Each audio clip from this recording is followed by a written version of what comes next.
detective Bowling Bray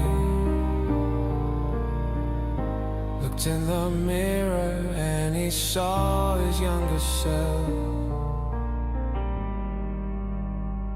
Detective Bowling Bray thought about that day when they cut his wing. Now he's never flown again. One of these days I'm gonna solve the case, he said. One of these days I'm gonna solve the case, he said. One of these days I'm gonna solve the case. If it's the last thing I do, intergalactic mystery. He never knew the sun could rise and fall.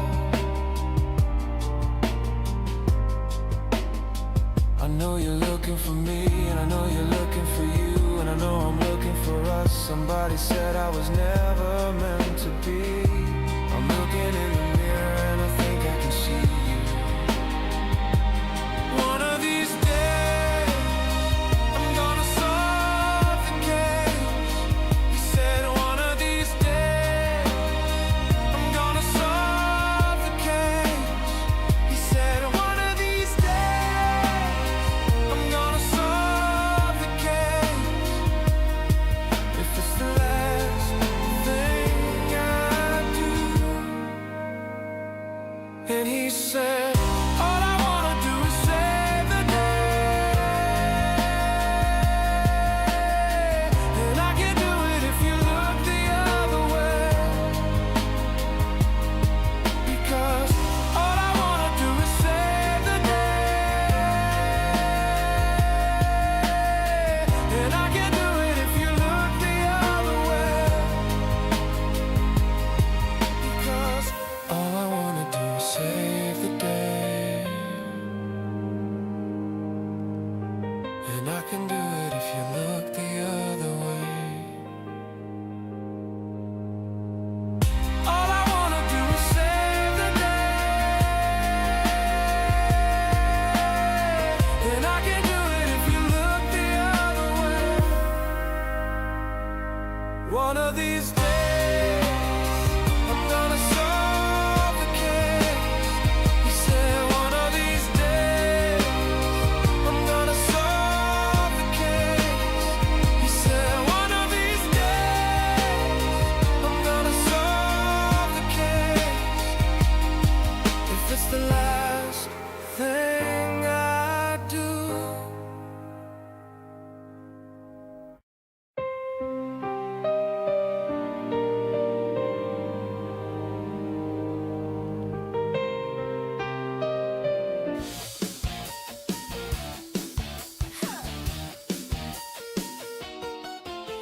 Something tells me I've been dreaming of a world that was never real. It seems I've morphed 1,000 ways. I wish I looked the way I feel. Beefcake, my life gets complicated. Heartthrob, I'm sure you know about it. Mama knows, I'll work it out in the end.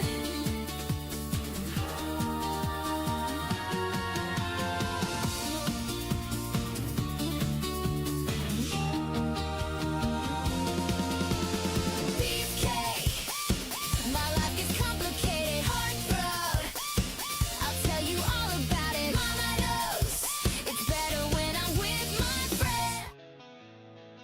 Hey yo, whoa. Why ain't my mouth moving? Why ain't the mouth? Microphone. There we go. It's always something, isn't it? How's everybody doing today?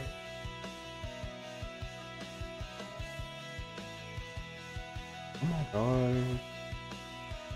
Just making sure everything's going great.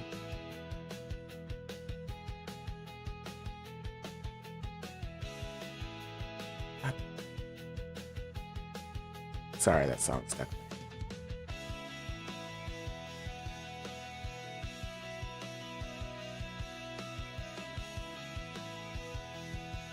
Y'all, the YouTube app is so glitchy.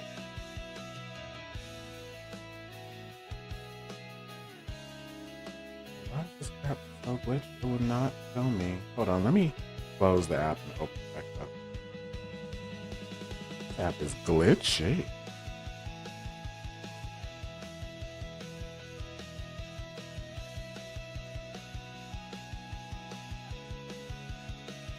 There we go. Now it's doing what it's supposed to be doing. Okay, let's open up our virtual box.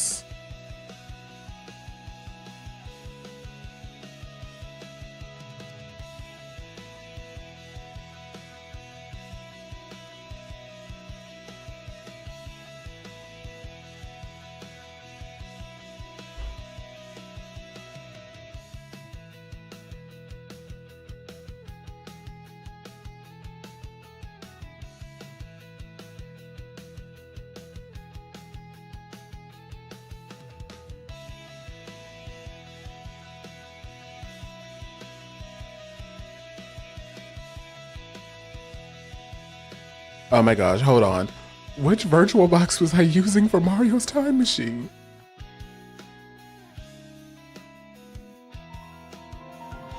Hi Ellie, how you doing? Oh, which virtual box was I using? I don't think it was this one. Hold on, we're gonna find out. Okay, we're gonna find out. I think it was the Windows XP one. Hold on. Because I have a Windows 2000 one and a Windows XP one.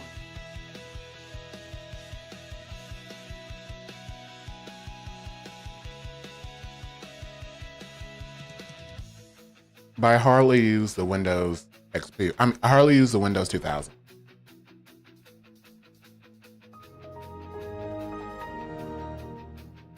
Hi, Heart. Okay, we're gonna. Okay, yeah, this is it.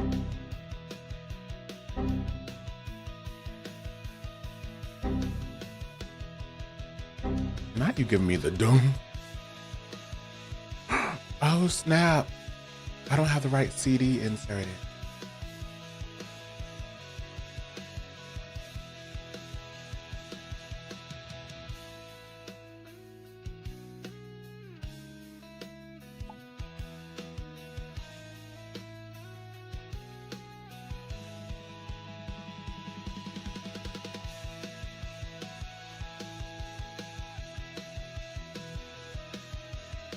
Okay. Did I insert the right CD? Wait, don't I know you? My name's Mario. My name's Who are Mark. you? Who are you? Wait, don't I know you?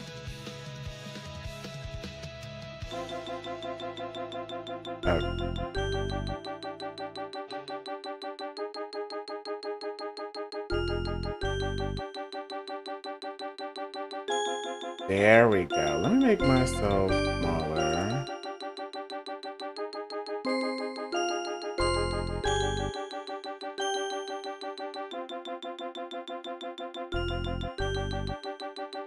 So y'all can actually see stuff.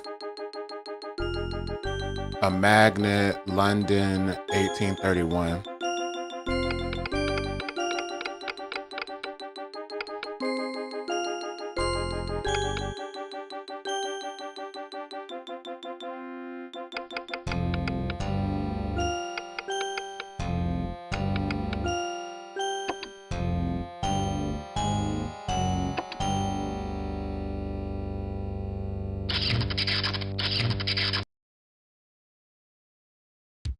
Oh my god. Oh my god. Oh my. Maybe if we stay still. Oh. What was he looking at? Mario, grab a mushroom. You do it so easy every other time. Ow. Where'd that shark come from? There we go.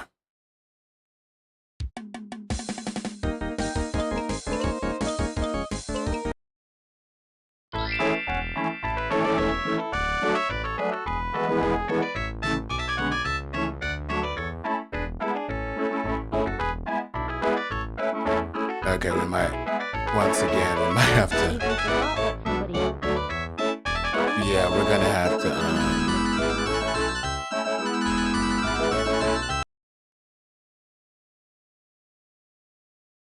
cause honey, you're too loud. Hello, ma'am. Have you met Michael Faraday? I not only met him, sir, I married him. We live here at the Institute. This year marks our 10th anniversary. Oh, that was a big year for Michael. He also invented the first electric motor.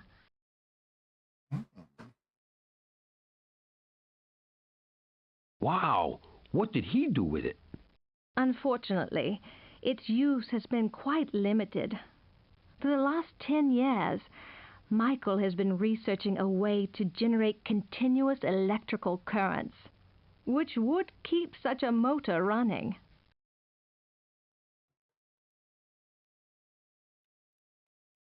So did your husband discover electricity? Oh, he's made major discoveries in the field, to be sure. But Michael's former employer, Sir Humphrey Davy, also pioneered work in electricity. Here's a book about his work. Who's Sir Humphrey Davy? He died 2 years ago, but he gave Michael his start in science. Michael sent him a notebook he compiled from Davy's famous lectures. Sir Davy was so flattered, he hired him as his lab assistant. Sounds like your husband owes Sir Davy a lot. Indeed he does.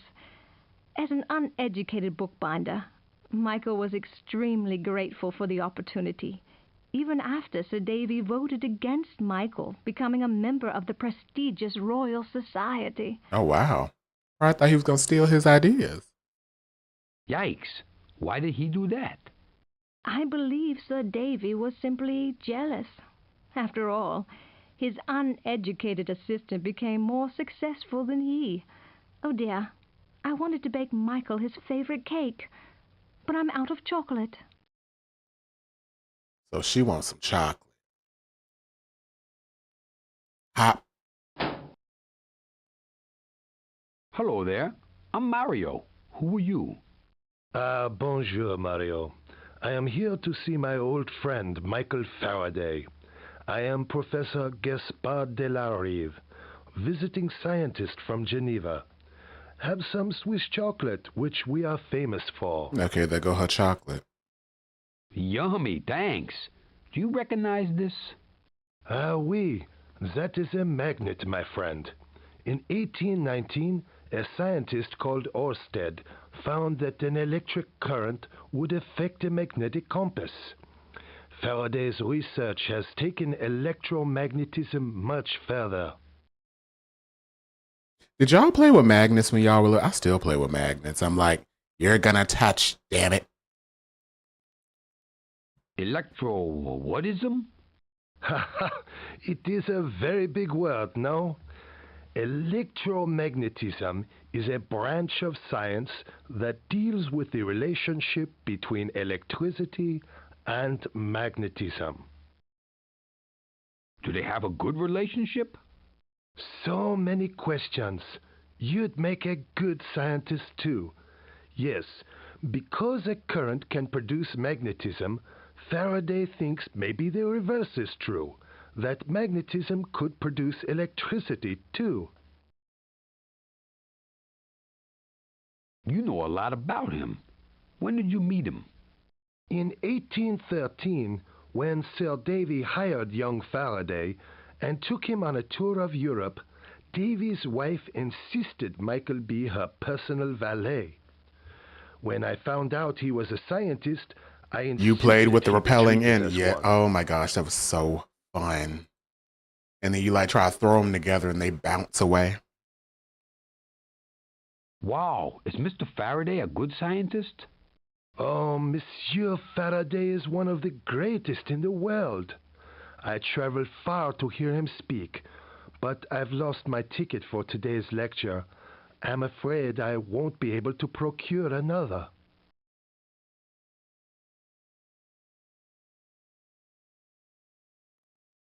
You look pretty young. What are you doing here? I'm waiting for the Christmas juvenile lecture on science that Mr. Faraday gives every year. His very first talk was on the chemical history of a candle. I got here early to get a good seat. Gee, you really like science that much? I do when Mr. Faraday talks about it. Everyone loves his lectures. He also gives Friday evening talks for adults. Charles Dickens publishes them in his magazines. Even royalty shows up sometimes. Not royalty. Wow, this Mr. Faraday sounds like a popular guy. You've never heard him speak, sir? Please, take this extra lecture ticket.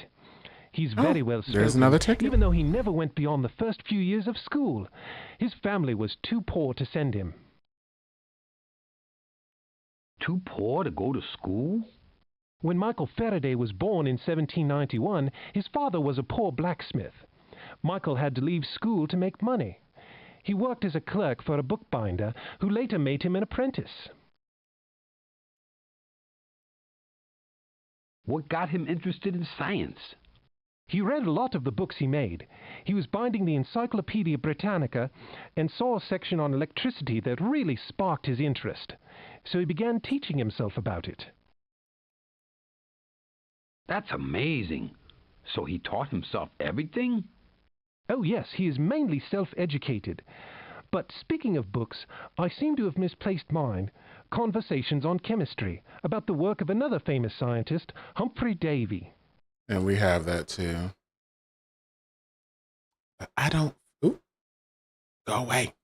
Go away. Yep, that's the book. I don't feel like giving them all that.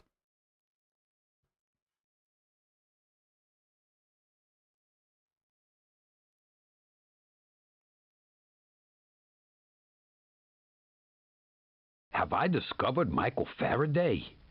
You have indeed, sir. Speaking of discovery, I feel I'm on the very verge of plugging into something quite electrifying. I simply can't talk until I complete this experiment. Okay. From his humble beginnings as a blacksmith's son, Michael Faraday became one of the greatest English chemists and physicists of all time. Amazingly, he was largely poor.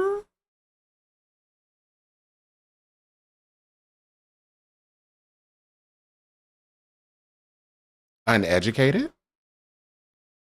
Not ugly. Self-educated. Yeah. He was largely self-educated, as his family was too poor to send him to school in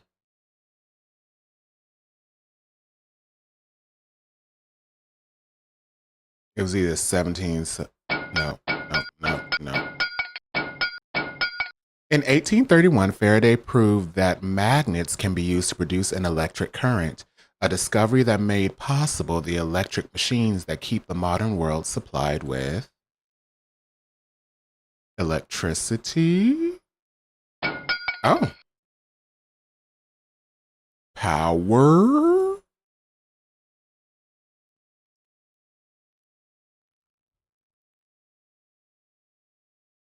Yep, power. As his employer, oh gosh, what was his name? It wasn't Charles Dickens. It was, oh gosh, what was his name? Hold up. It's this book. Darn it. Go away.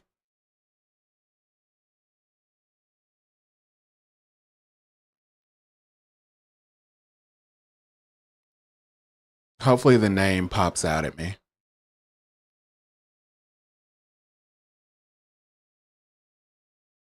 Oh, yep, Sir Humphrey. I was like, it was something with age. So Humphrey Davy gave him his start at, oh God, what institute?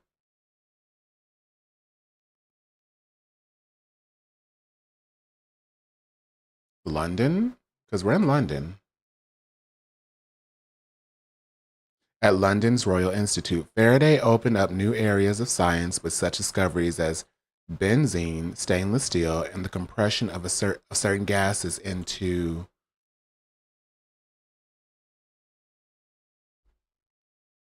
Sorry, my phone kept going off. I'm like, oh my gosh.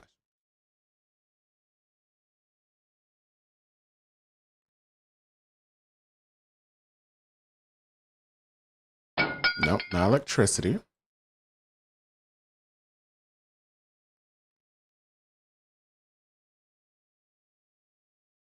Into liquid. He did a great deal to popularize science through his public speaking lectures, especially those for the rich.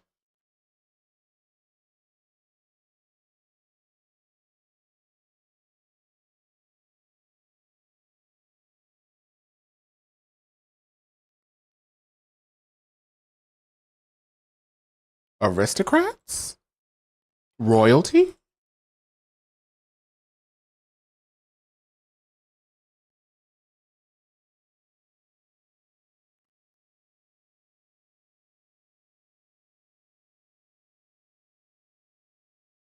Let me see. Yeah, I was thinking royalty too. I didn't see it on the list.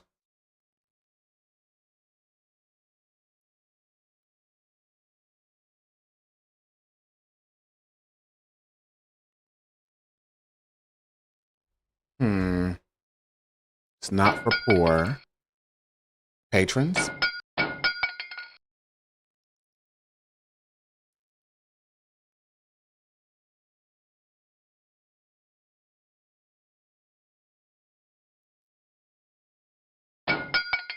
Oh my god.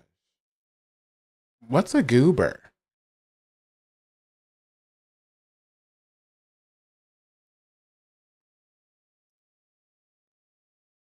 Yeah, I didn't see aristocrats either.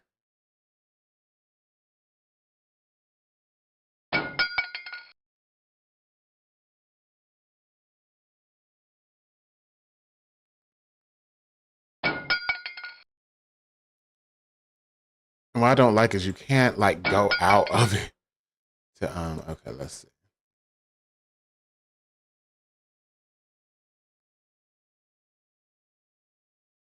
Charles Dickens. Even royalty shows up sometimes. Magazines?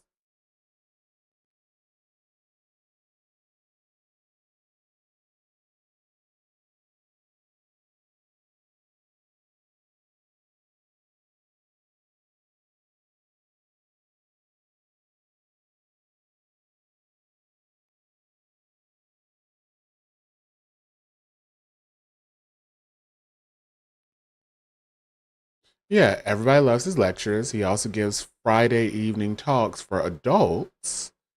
Charles Dickens published them in his magazine. Even royalty shows up sometimes.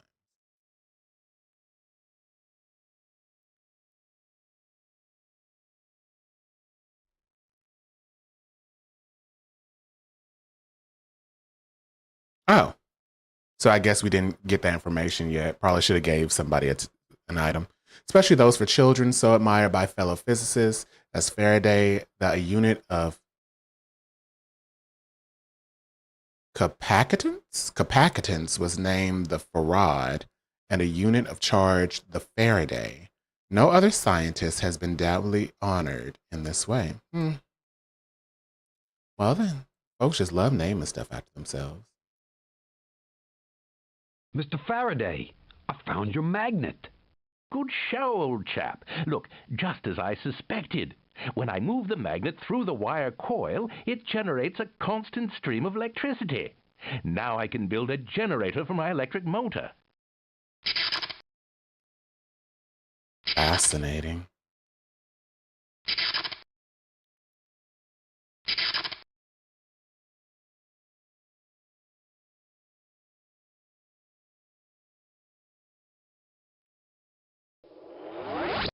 On to the next one. Bop. What did we get this time? A telescope.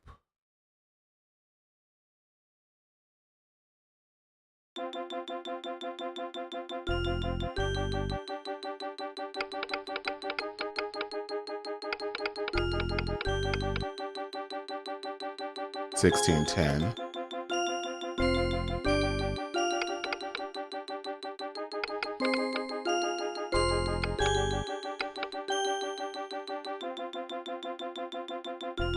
Yeah, it doesn't look like you can recheck the questions unless I'm just doing something wrong. Oh no, not again. Help. Ouch. Oh, we did it.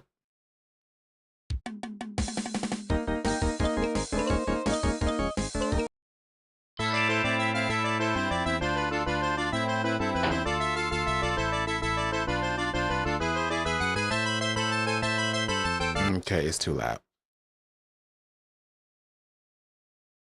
Chow, do you know what this is?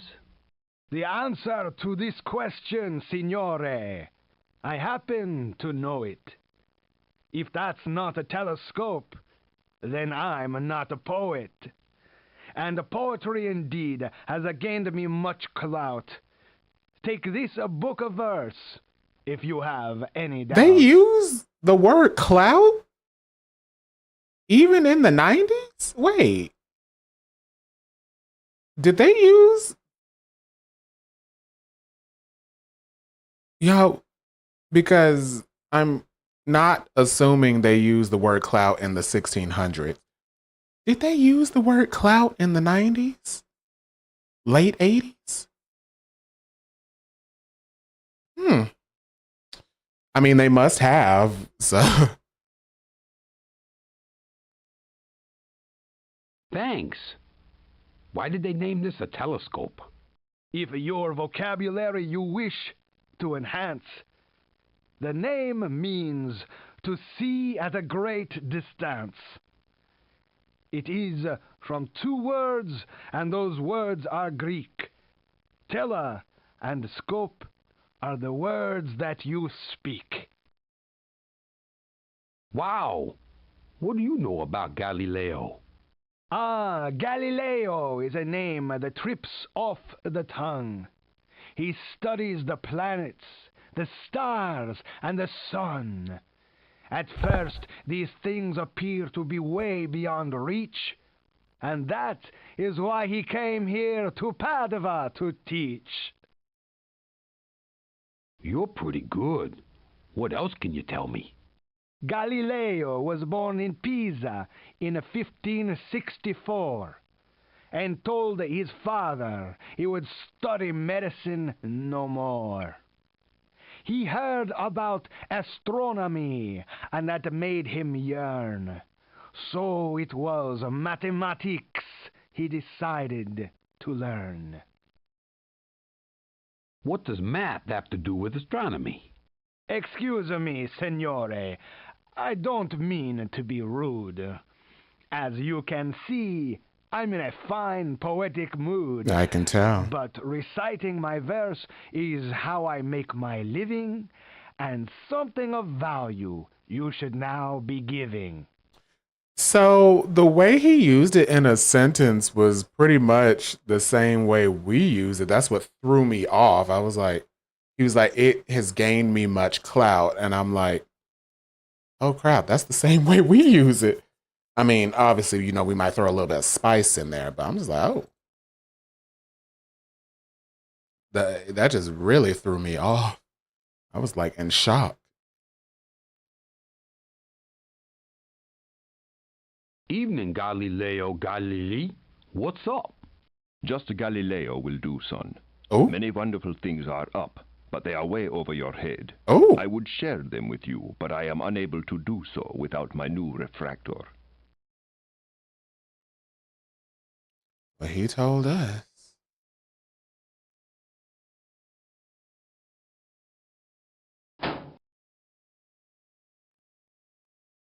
Hi. Have you heard of Galileo by any chance? Certo, who hasn't? But his name is associated with the good Etymology and the bad is really interesting, honestly. news. It really Look at the is. lovely moon, Signor Like, Mario. that threw me for a loop. Yes, lovely. I'll take the good news first. Galileo Voiced. studies the heavens. He says that the moon has seas and mountain ranges, and that it is lit by light from the sun. An amazing thought, no? All of these years we thought it was lit up from inside. And the bad news? Ah, not everyone believes his ideas. Galileo is a famous man, it's true. But I hear he uses his quick It's wit one of the to reasons I ridicule attempted his to learn opponents. Latin a year He has ago, made many learning enemies, the origin of including the words and Roman language. Catholic Church. Yeah, that's. I remember in school, every time we learned like some science where they're like, it's Latin, it's Latin, it's Latin. I'm like, are we speaking Latin? Like, is that the language of the land?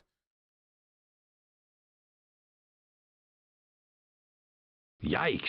How did he do that?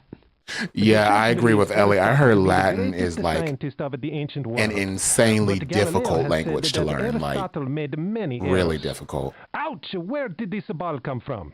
Is it yours? Ouch, where does ball come from? Do you think Galileo is a better scientist? They say he's very good, but what do I know of science? I know that Galileo plays the lute and the organ, and that he writes songs and poems. I am much more interested in matters of the heart. How did Galileo become famous? Didn't get very far. No He one invented a speaks it. spyglass Yeah. for the heavens. He saw that the Milky Way Yeah, is no really one speaks many Latin. stars clustered together. I think it's But not I a dead prefer to language, look but at it's the not sky a and spoken one. dream. Tonight I want to wax poetic.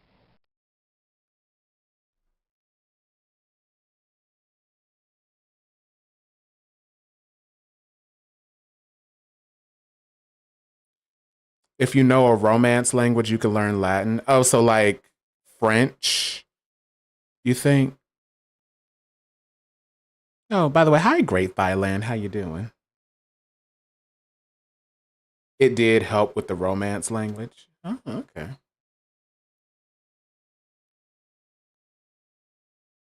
Hey, you there. Do you know Galileo? He just happens to be my mathematics professor. You're not from the church, are you? No, I'm here to find Galileo and give him this. Oh, good. The church is annoyed with Spanish him and for questioning French definitely Aristotle's help. ideas Oh, and okay. finding errors. They are Most Romantic people, languages. including the church leaders, think Galileo is wrong and should be arrested. Ooh. I can see the church leaders thinking that. You know how the church is. Catholic clergy speak. Oh, they do? Oh, I didn't know that. Many of the words are similar. Yeah, one of the best motivators of learning a language to have a lively community to continuously practice it. I'm learning Arabic right now, and I have no Arab friends to help me right now. Arabic is so pretty.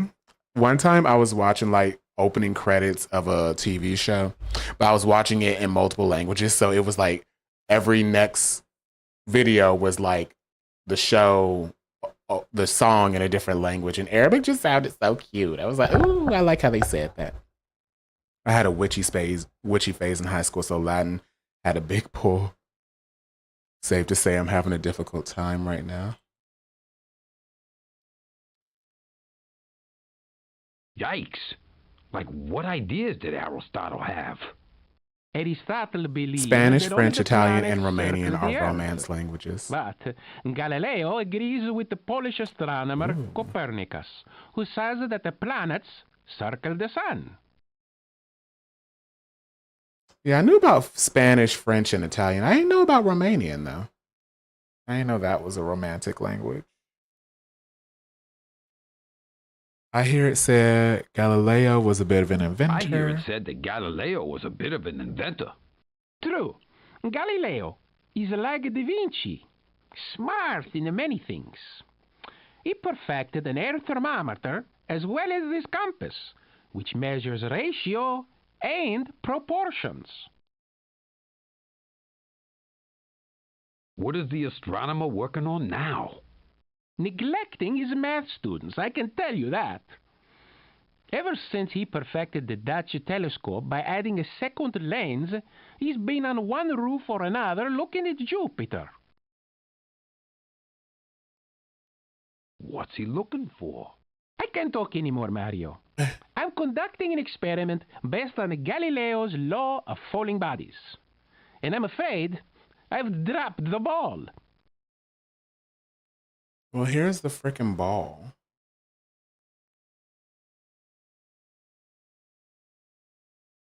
Do you want this ball? Grazie. Now I can finish my homework. I have to show Galileo's mathematical formula proving that all objects fall at the same speed. Aristotle believed that heavier ones fall faster than light ones. So Galileo proved Aristotle wrong? Yes, but a lot of people still don't believe it. Galileo has taught us that we can't blindly accept scientific theories just because those in authority claim they are true. Okay, he about to make me like pick stuff up and drop it in front of myself. What else have you Hold learned on. from Galileo? Oh, many things. My favorite They did fall at the is same his law speed. of inertia, which shows that a moving object, if left alone, will continue to move forever.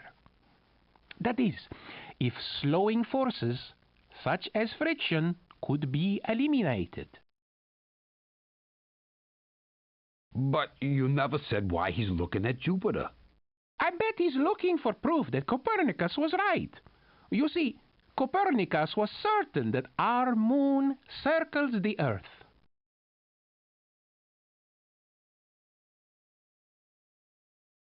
But what's Jupiter got to do with it? Galileo would like you with all these questions. What if he found moons that circle Jupiter? It will prove our moon does indeed circle the Earth. And therefore, that all planets circle the sun.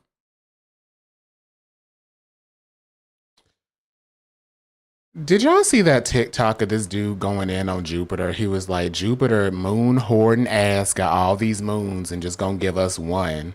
Them moons probably don't even want to be around Jupiter big fat ass. I was like, what the hell? Everybody was like, what is your beef with the planet Jupiter?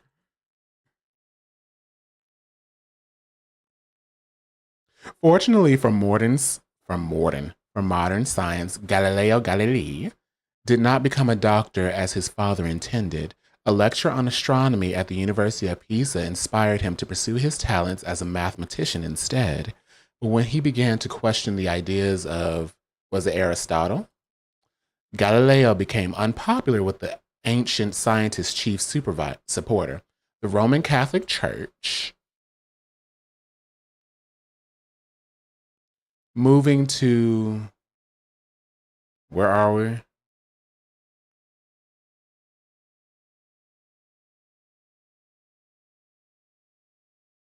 Yeah, where? Oh, Puada.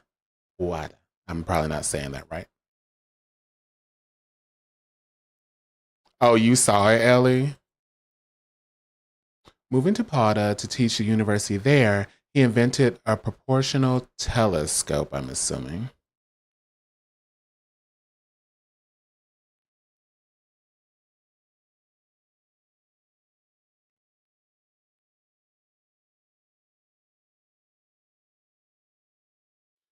Or maybe it's not called a telescope. Microscope. No. Magnet. No.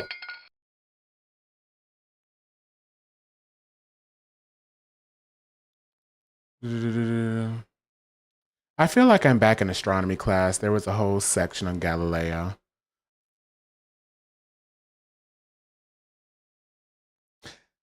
This making me want to look up at the moon and see if anything's moving up there. Like, what's up there? Something up there moving around. I remember I had a science teacher that didn't believe in like extraterrestrial life. She's like, I feel like we would have found it by now. I'm like, girl, maybe they don't want to be found. They don't want to talk to you.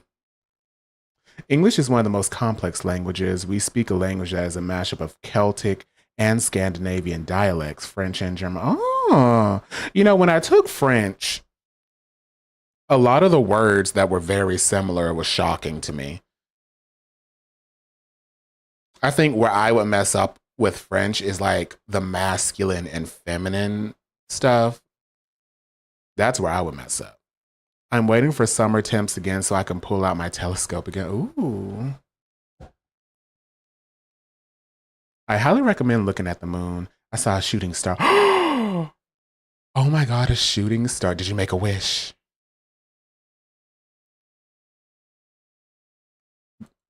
Not glow. What the hell is a goober? Like, that's gonna be bothering me.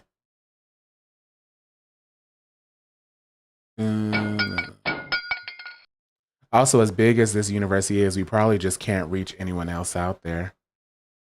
Oh, I say universe. As big as this universe is. That's very true. And just think about it. They will put a freaking microscope on us, like zooming in on us right now. See folks fighting in the street. They're like, I don't want to deal with that. They can have that. We know how they work.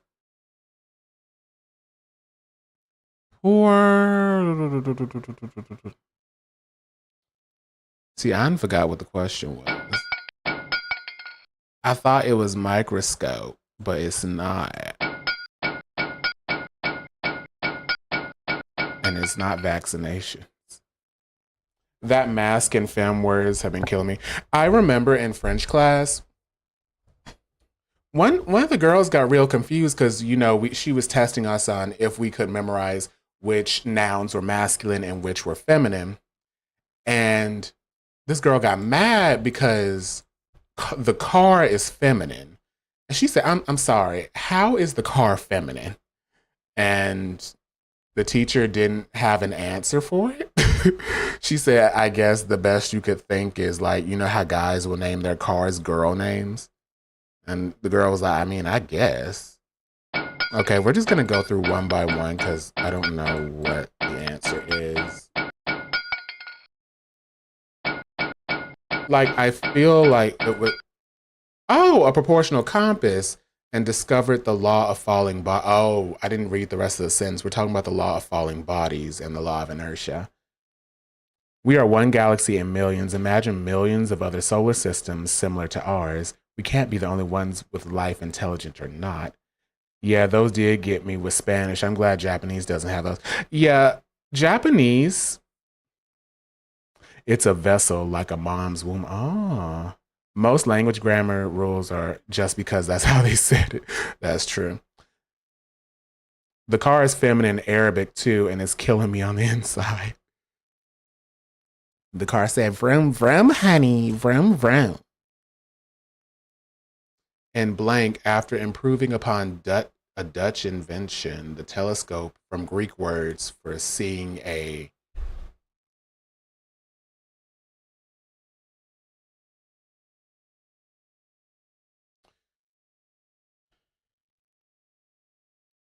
Oh, we never learned what tele and scope mean in Greek. Seeing a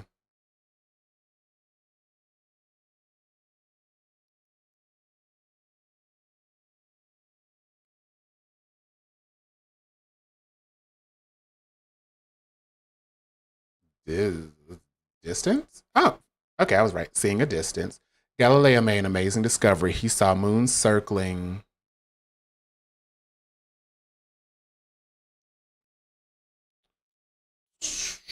Jupiter, because Jupiter got all them goddamn moons to himself, to herself, whoever. Proving the Polish astronomer. Did we learn who that Polish astronomer was? Y'all. It wasn't Aristotle. I thought it was somebody with the A. The Polish astronomer.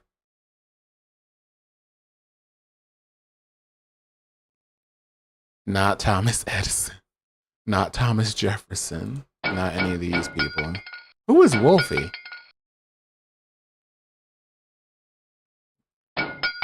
Not any of these people. No. I know it's not Mona Lisa.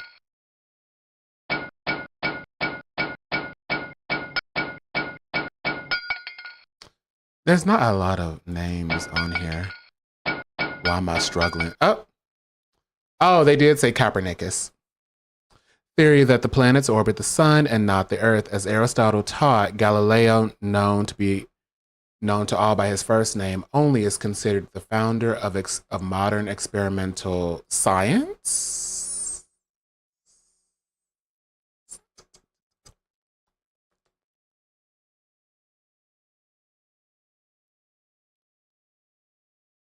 He died in 1642 after the church sentenced him to life imprisonment, which he served under house arrest for his views on astronomy. Ain't that, see, that is sad. That just made me upset. Y'all see how folks do.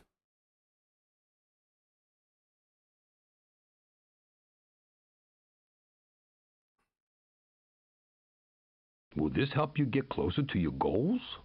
My telescope. Grazie, Mario. I am so pleased. You have made things so crystal clear. Look, there are moons circling Jupiter. Copernicus was right. Ooh, listen to that cosmic noise. Y'all, I love cosmic sounds.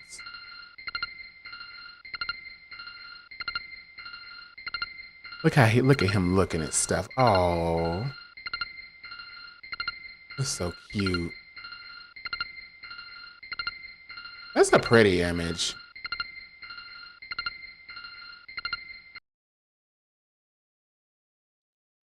Let's go back.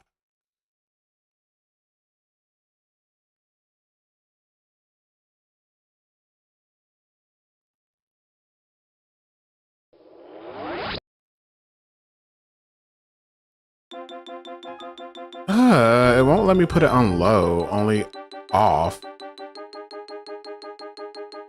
Bet. Bamboo, we're going to Luoyang, 105 AD. Ooh, what are we gonna learn? The guy targeted Jupiter and then he dissed Saturn's cheap looking.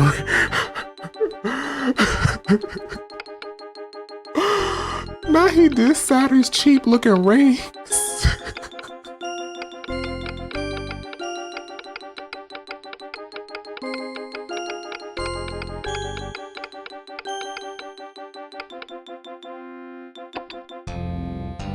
I have fabulous time.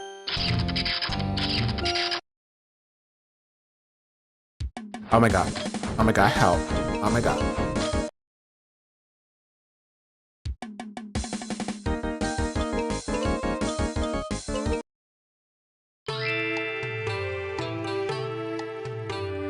Oh yeah.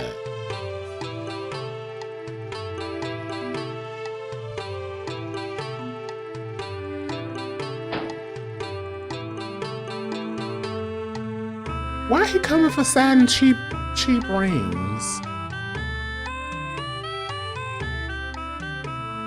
Hi, are you guys making books? Yes, wise plumber. We make these heavy volumes from either bamboo or silk. It all depends on who ordered them. You write right on the bamboo? Very hard work. Hoti says one either works hard or hardly works. I make characters with this pointed stylus. We use hairbrushes on silk like this scroll. Please keep it, but keep it a secret. You cannot give nothing to an American and tell them to keep it a secret. Now, you know better than that. You know better than that. Like, are you serious right now? What did he give him? Gave him a scroll talking about some keep it a secret. You know better.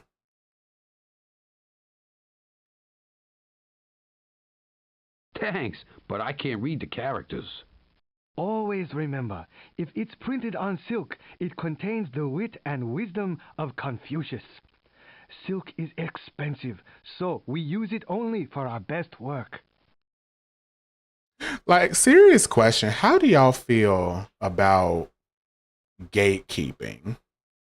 Because, like, I feel like there's a difference between sharing culture with other people and then just, I don't know how to say it, like giving everyone free access to something. I feel like that tarnishes the uniqueness of some stuff. Like if I could just go to any country and just culturally learn something they do, you know, whether it be artistically or something, then come back and then profit off of it. I don't know. Something about that is just kind of icky to me. But then again, I'm not the type of person that would do that. I would probably either just keep it to myself or maybe incorporate that into my own style. Like, you know how a lot of musicians will travel and they'll incorporate other cultures into their music and stuff. But, you know, some of these folks, like what happened to the, on TikTok with the dude with the, that owns the barbecue shop where the meat was falling off the bone and stuff. I don't know. Something like that is just like icky to me. The collision physics in this game is wild, and why Silk? I guess Bowser stole Silk. Bowser was just stealing anything. Why not Oh use no, something he stole the cheaper, bamboo. like this bamboo? I hate bamboo. It's heavy and clumsy, like the Empress. Shh, don't tell His Highness, or we lose our heads. Bamboo takes too much room to store. We need something thin and soft. Don't you have anything else to write on? I have a secret, but you must promise to keep it very quiet. Not like this firecracker, which I will give you as a reminder of what not to do. Not a firecracker. My lips are sealed. What's the secret? His lips are not sealed. I've heard rumors. He gonna run and tell China Princess Moon Peach. is inventing a new writing material called paper. Perhaps now we can discard this horrible stylus. Why is this paper thing so hush-hush? Coty's court is the only place that knows of this invention. We will be envied all over China. I bet paper will change the world if they can figure out how to perfect it. Now this is a bit different. Paper, that could, as we know now, that has really helped the rest of the world. So, you know, something like paper, I could understand maybe saying, hey, this could really help all over the world. We need to share this. But there's some stuff where it's like artistically, it's just like, no. Like if it's like medicine, tools, that could help. My friend from India discussed this with me regarding henna inspired by Indian Mehendi. He was very graceful and generous regarding culture sharing. And henna is so pretty. I don't know where I come from. All the white girls do it. They're like, oh my God. Like literally, it's like some TV show shit where they're like, oh my God, come on, let's go get some henna. Come on, girls, let's draw henna on me. I'm just like, okay. I don't know why with henna they get so goofy. At least where I came from. Now that I moved up here, I've never seen anybody act that goofy when it came to henna. Some things are scientific or technological advances that should be shared. Completely agree. But then there's just other stuff. It's just like, hey, like, if someone taught you, like, if you dated you, he emphasized that as long as you acknowledge that, as long as you don't make any ignorant remarks like claiming different culture invented it, they generally don't care. Got it, the past. China was written on bamboo and wooden slates before paper. Yes, that is true. And that is what we have learned here. Yeah, have you dated? I know so many people that have dated like people of different ethnicities, and you know, they taught them some of their ways of cooking, you know, stuff like that. And for the most part, they keep it to themselves. Or, you know, if they have friends over, they're like, oh, I dated this so-and-so. They taught me how to make this. I'm gonna have y'all try. And everybody's like, ooh, that tastes so good.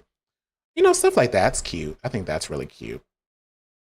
Most Japanese people I speak with or see videos on are happy to see their culture being shared and appreciated. So I think it depends on how the representation is done.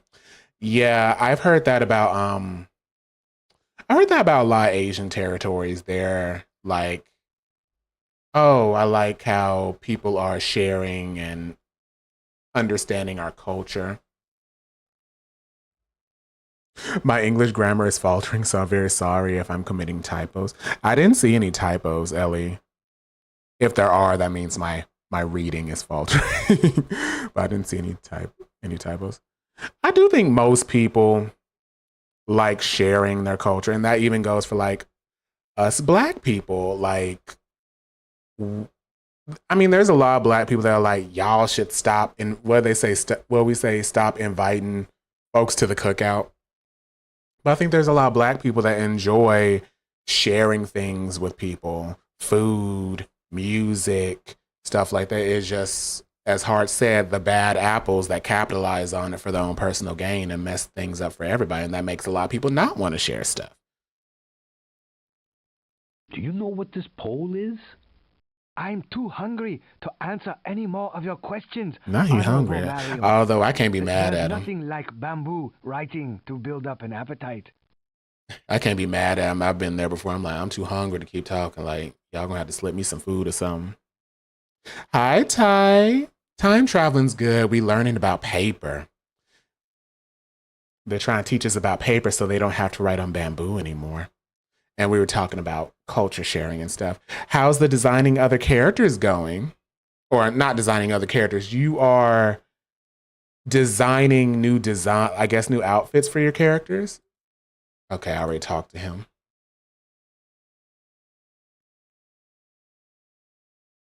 Well, who is this? Nice throne. Who are you? Who is this small stranger before me? Oh no, he's not eating Everyone bamboo. knows They're writing is on bamboo, emperor but they want to of the write Han on something dynasty. else. I am all-knowing and all-powerful. Not he all powerful. Who are these big men standing next to him? I want to talk to them. Do you have a Mr. Chai Loon here? Yes, but you will not steal my loyal employee away from me. Oh, He has so been like my secondary personal advisor outfits. Ever since I Ooh. took over. He fills my ears with many wonderful ideas. English is a hard language. You're all good, Ellie. English is my first language. I still mess up in grammar. I tip my hat to bilingual people because learning a second language is hard. So, like, when I talk to a bilingual person and they say certain stuff, I completely understand. Like, if they mess up a sentence grammatically, I completely understand how they messed it up. I think I was watching this Japanese dude. He was like, I haven't studied English in a while, or else it would be more better. And I understood why he said more better, because he didn't fundamentally understand that better in itself indicated more, if that makes any sense. Like, there's some words in English where it's like the word has not a double meaning, but it stacks upon itself. Like, instead of saying, I do this more good, you just say, I do this better. In Japanese, I still mess up on which particles to use at the end of each word. Languages are generally hard. I want to share too, because it's how we build a bigger community. But growing up being bullied for the demonization of temporary tattoos hurts us too. So it discourages us from being more open. So tattoos are very interesting because, at least in America, it's a little different now. It's gotten a lot better, but for a long time, like, tattoos were like demonized as like gang related or like prison related. Like, it would link you to like dark stuff. But then it's just like, not necessarily. You look at tribes and cultures, they have all types of tattoos. So I don't know what was going on to where in America we like heavily like link tattoos to like crime.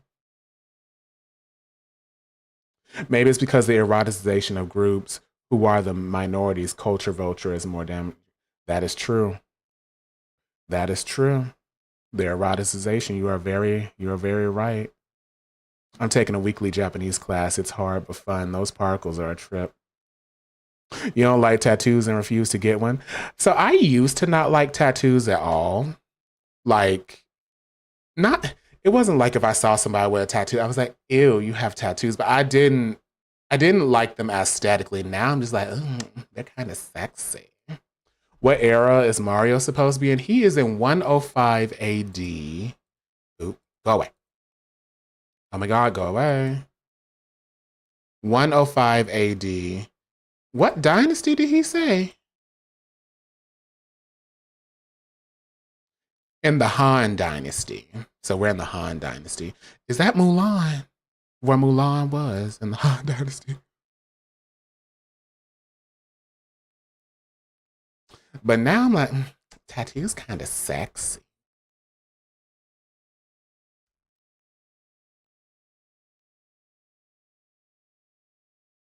What great ideas has he had? In 97, he helped my arms maker produce swords and weapons never before seen in China. For that, I gave him a promotion and a private house so he will not be tempted by your offer. My issue with face tattoos is your face, you're constantly moving it when you speak. So if you are putting like a tattoo on your face, first of all, it needs to be good because people are gonna be looking dead at it, and it's gonna morph, and I don't know. That's just not where I would put a tattoo. I have loved ones that have tattoos all over their face, and you know I say, hey, I wouldn't do that, but whatever. So he's a weapons expert. You grown, do what you want. Chai Lun is a genius of all trades. He says very soon silk and bamboo will not be needed to make books. Okay. He's making a new wonder called paper. It will cost practically nothing. Imagine. I kind of want to read a book made out of silk or bamboo. I would feel so fancy, but look at me, I'm reading a book made out of silk and bamboo. Do you want this bamboo? This bamboo Paper, huh? Do you have any yet? Only this crude paper money. You may have a sample only if you are able to amuse me. But remember, I am an emperor, and I am not easily entertained. You know how to entertain some of these emperors? Get a little twink up and then have them cuddle or something. Though I will say, I saw this one dude at my job with this intricate head tattoo covering where his hair would be. He was kind of sexy with it. I was like, nah, wait. I've been there too. I've seen some. I'm like, oh, wait a minute. Oh, that looked kind of good. I think I saw it was this dude. He had no shirt on and his whole torso was covered in a design. He had like caramel skin. So the tattoo was black, right? The tattoo was jet black. But because it was covering his whole body, it was like making his skin glow. So his caramel skin was like just glowing. And I was like, oh my God. Like, I just thought that was so gorgeous. I practice henna because Indian people share their culture to Sudanese people. My people, basically. So I'm still relatively open to sharing because of Indian culture's generosity. Plus, it's super fun. A lot of my friends would go to the corner store and they would have like henna packs. And they would, you know, just draw it on and put it on. I always look really pretty.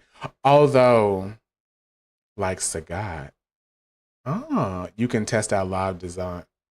Oh, okay. Now, one of my friends, she was like, I don't want to say pro tattoo because that sounds weird. Pro tattoo. But she had this hatred of temporary tattoos. She was like, these dumb bitches out here getting temporary tattoos. I'm like, what's wrong with someone getting a temporary tattoo? And she said she didn't like the idea of someone, because she was just always bullied for like being the alt girl. She didn't like the idea of someone being able to put on a tattoo and then just kind of wipe it away and just completely disregard themselves of whatever vitriol would come their way from having a tattoo. I was like, okay, I kind of understand that, but I feel like that's misplaced irritation, sweetheart. Kind of like what we were talking about with the fantasy stuff a few streams back. Paper, huh? Do you have any yet? Only this crude paper money. Okay, he already answered that.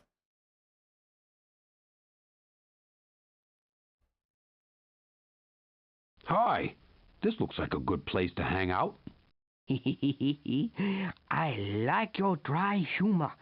As you can see, I'm very busy hanging new paper stuff in the sun to dry. Boot.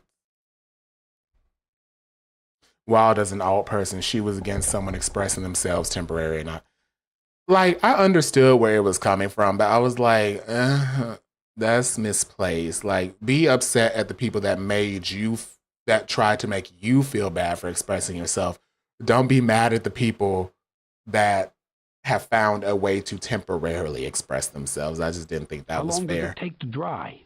It never dries in the rain, but in the sun, 1 hour. If we could hang it up in the air, it would dry much faster.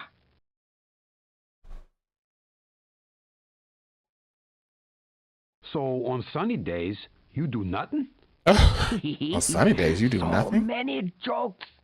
But we have no time for leisure here. We have to grind scraps of silk with a mortar and pestle. Now that the Emperor's favorite, Tsai Lun, is working on his big idea. What's Tsai Lun's bright idea? Words are cheap, Mario, and rice is dear. Here is a bowl of rice to share. Why did you just give me a bowl of rice? That is the most random. Hey, what's this guy's idea? Here's some rice. Here's a bowl of rice. Thank you. I will eat. Now listen, I will tear that bowl of rice up. But still, why are you dodging the question? I'm still interested in Tsai Lun's idea. Words are cheap, but ideas are dear. I will need money to tell you Lun's idea. Now he's saying you need to pay me. Why didn't you say that instead of giving me a bowl of rice? I'm still going to eat the bowl of rice. I love seeing so many folks, especially black kids, being able to explore and express themselves without the amount of bullying I went through. Be some folks. Yes, like, even growing up, I would look at what people would get picked on for. And, you know, if it's like itty bitty kids, it sucks, but it's like, oh, different. I don't know how to respond to that, so I'm going to go, ha, you're different. But once you get older and adults are acting a way towards you because of how you express yourself, because they're projecting some of their crap onto you, that just bothers me. I might leave that child alone.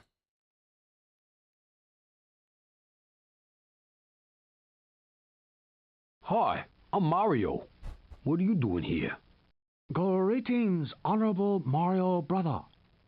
I am Tsai Lun. We are making new and wonderful thing here, but please come back later.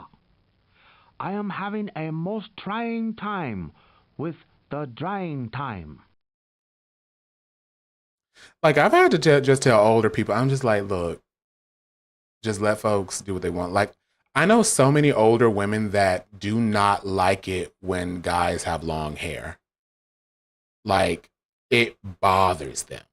And here's the thing, the older dudes don't care, probably because they wanted to have long hair. But it's like, I've seen so many older women like, he needs a haircut. He has too much hair on his head, whether he's like black, white, whatever. I'm just like, leave that boy alone. Let him have the hair on his head. He looks good. The girls ain't complaining. The boys ain't complaining. No one's complaining except you. No, really, it feels like a breath of fresh air. True, I remember a few years ago that Black Boy Joy trend was going on. Those videos of black boys and men frolicking and expressing themselves is so touching. My parents are still insistent that elementary school kids shouldn't learn about LGBT issues. We don't get to do that without criticism often. The frolicking, I was so happy. Oh, yeah. So I'm trying to think back to what I learned in elementary school. I learned about, I remember when I first had to learn about Martin Luther King, we had to sit down and we had to have like a conversation. We were all sitting on the carpet and the teacher was sitting up there. And it was first grade. And I went to an all black school, by the way. There was only like one white kid in the school, and that was the music teacher's daughter. But we were all sitting there, and I don't know if y'all remember that Martin Luther King cartoon that came out a while ago. It was, I think it had like a bunch of high profile actors voicing in it. Both of my parents in this case, they threatened to shave my head on multiple cases. My friend went to a school where the boys weren't allowed to have facial hair.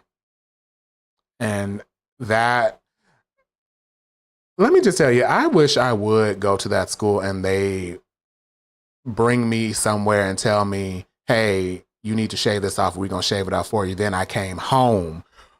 Y'all, if I had come home and they had shaved my face off, because I got facial hair very early, when I tell you, my parents would have lost they would have been like, oh, hell no. Not only would they have pulled me from the school, because my parents were educators, they would have lost. How much hair did you have, Ty? I don't understand the issue with boys with long hair. Like, let dudes have long hair. It's hair.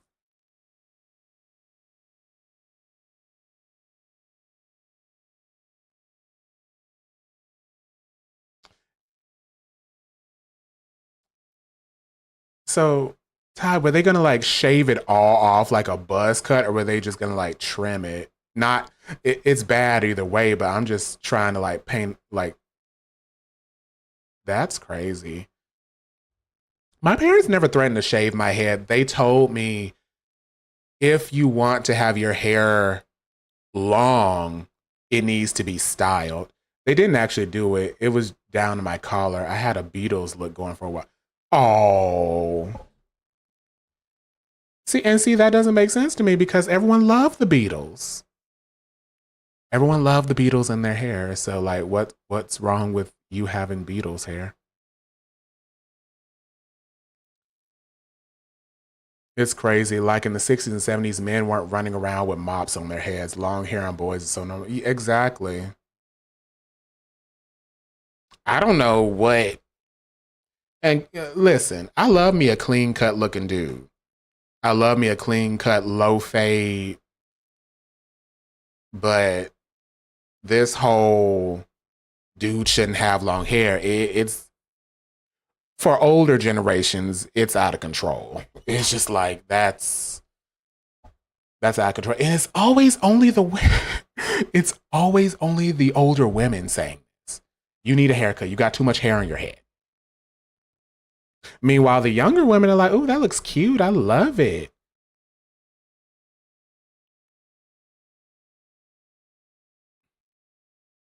Okay, so we got to do this.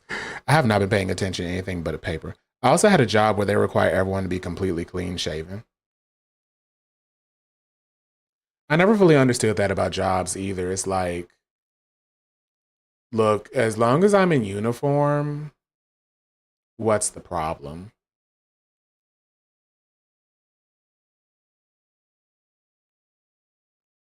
Yeah, older black women, older white women. I remember I was in a store with my friend and she was looking for hair dye.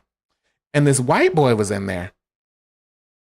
And he was basically like, I really need some help.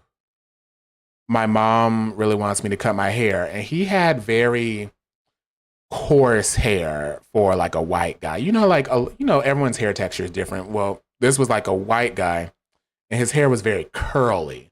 So his hair kind of grew out in like an afro.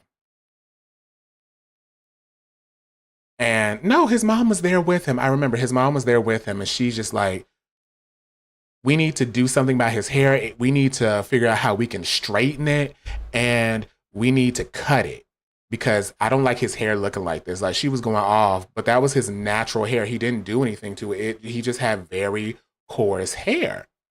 And she was just so bothered by that. Even though I wasn't a sworn officer because I worked for the sheriff's department, they required all workers, including support staff, to follow the same dress code, minus uniforms, of course, as sworn officers. When I was preparing to graduate from culinary school, I turned down a job at Disney because they wanted me to cut my locks and have a normal hairstyle. See, that's just shitty. They didn't have to say normal. You get what I'm saying? It's just little shit like that. You don't have to say normal hairstyle. It must be a Southern thing. I think it is to an extent a Southern thing, although up north, I have experienced a few women still kind of being like, oh, you have too much hair on your head, but not nearly as much. Clean shaven boggles me. Razor bumps and ingrowns are annoying. And like I said, I like me a clean cut man, but not at the expense of his mental health. Like, if you want to be rugged, be rugged. You get what I'm saying? Rugged, still sexy.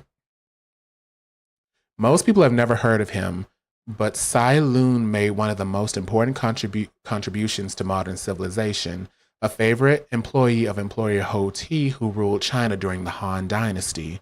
Lun lived and worked in the imperial palace. One day in the year, are we in 105?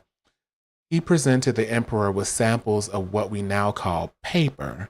He explained that he made the stuff from cloth scraps, tree bark, hemp, and old rags. Not hemp. I always heard professional hairstyle instead of normal. Professional, I feel like that's a little more like nice nasty. Like, it's like professional. It's like you're not saying abnormal, but you're saying not work appropriate. So it's better but not kind of thing. Likely have become more PC over the years. This was years ago. I see professional now as well. Yeah. It's a better word, but not by much. Because, like, bitch, me having dreadlocks is unprofessional. But here goes Susie with clip-ins all over the place.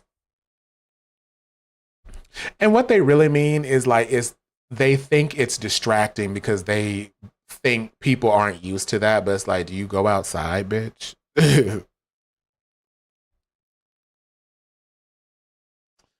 These materials were soaked in water, then a mold was dipped into the mixture and set on bamboo paper to dry in the sun.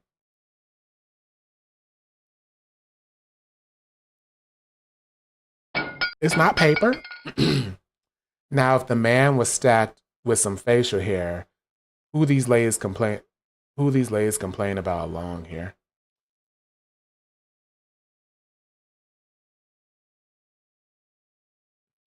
Are you saying if he was stacked and had facial hair, would they still complain about long hair? I don't know. Like, locks is so beautiful. I never understand why they even suggest cutting them off. I don't either. I'm going to be completely honest. And a lot of the women that come into my channel, I feel like we have similar vibes. So I'm not like talking about like women that watch my channel. I'm talking about a lot of women in general. There's a lot of women, some of them I'm just like, I don't understand how you see attraction. Cause like I'll hear a woman, she'll say, oh, I love him. Oh, he's so attractive. I'm like, what about him? And she'll say, oh, he's so tall. I'm like, is that it? He's like 6'6". That's it. Now, granted, I've talked to a lot of girls like he has cute eyes. I love the stubble of his beard. When he smiles, he has a little dimple, stuff like that. I'm like, okay, that's cute. I get that. But these women out here like, oh, he's tall. I'm like, okay. That's it. He's tall. Anybody could be tall As they say, beauty is in the eye of the beholder. That is very true. Yeah, I agree. Great. Thailand. A lot of those women probably would have piped down.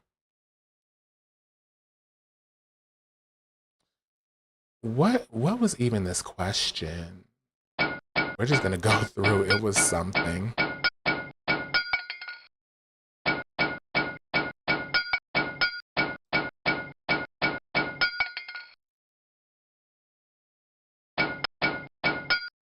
And listen, I don't yuck anybody's yum. I remember my dad was telling me about a story about two people. There's a pencil right here. I never noticed that.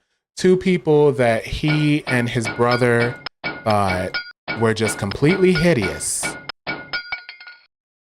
And then they fell in love, and he said it was love at first fright because they were so hideous, but it was so cute that they fell in love, but it was also disgusting.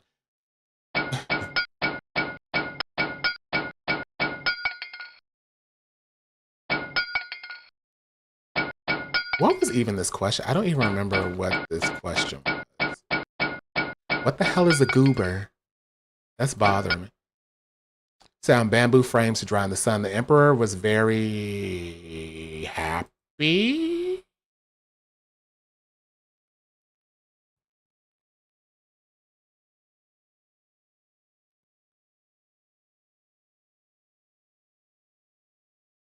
Very pleased. Before Sailoon's amazing idea, bamboo and silk, no? Blunt and scrolls were made from bamboo or costly silk. Pen?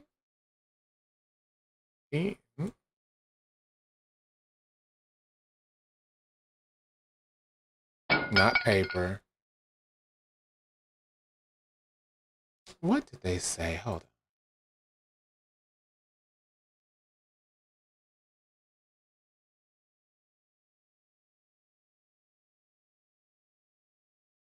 We have time for leisure.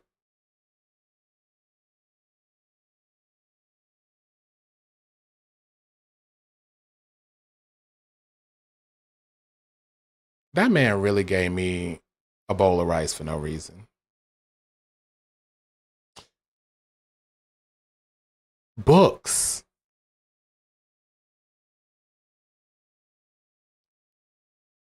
Books and scrolls were made from bamboo or costly silks, and so were very rare. For his brilliance, Sai Lun received a great deal of money or royal title, and most importantly, honor. Lun's method of paper manufacture was kept a great secret.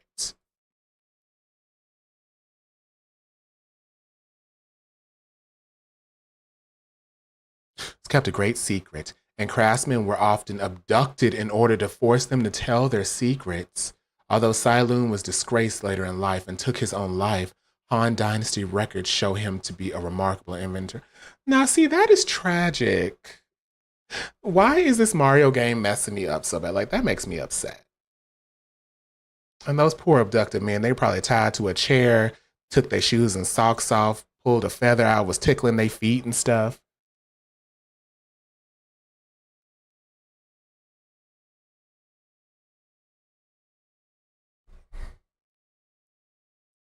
Going back to tattoos, remember Prison Bay? So many holy lady were all over that man. Isn't he rich? And doesn't he have like a rich sugar mama now? There's a video about him that keeps popping up in my feed. I think he's like rich. I think wasn't he in a movie and you could see his little pee and it was like not little, it was like really big or something. I don't know. Let me go spiritually hide my face because I was that woman in my teams. Before anyone says anything, I just want to present to the jury that I was taught to think he's tall. Now, there ain't nothing wrong with a tall dude. Like, and it's not even the fact that a lot of those women were just like, he's tall. I understood it, but it was like a lot of those women, it was like, that was it. Like, that was the only thing that they liked. I'm like, is he nice? Is he smart? Is he funny? Anything else? No. But for like teen girls, that's fair and understandable.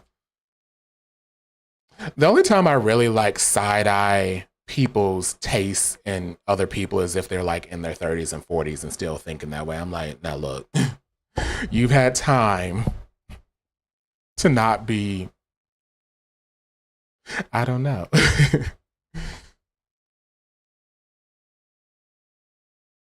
Okay, so I think we solved the book. Hey, Mr. Loon, do you need this? Ah, small one. Oh! You have solved the mystery of the missing bamboo bar. That was a mystery? I need 4 of these to perfect my drying frame. See how thin and pliant this paper will be. Look at them work.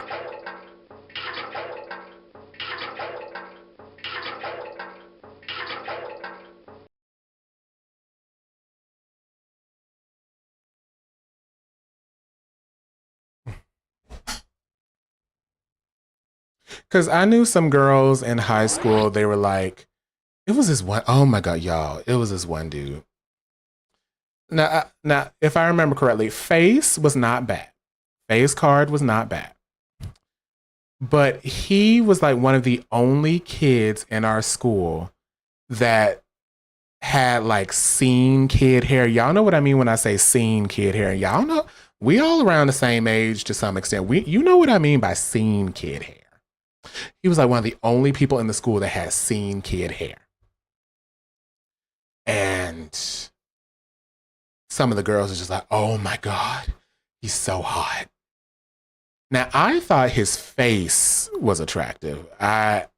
His hair, I thought it was different. And that kind of added like a little like, ooh, that's different. But I thought his face was cute. But these girls, when I tell you his hair,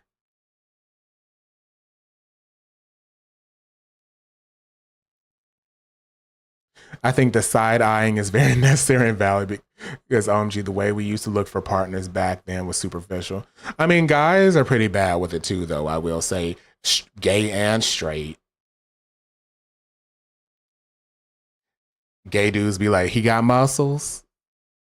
Okay, I'm like, damn. Because I've seen some dudes, they show me, I'm like, oh, okay. I mean, yeah, he works out, but okay. All right. But no, it's not just girls. But because we were talking about older women, I'm just like, you know, some girls, I'm like, I don't understand the attraction. The side eye breaks the spell.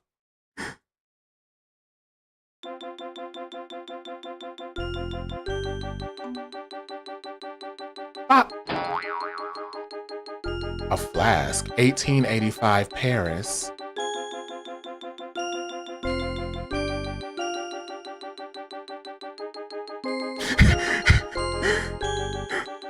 I said, girl, tea and a he.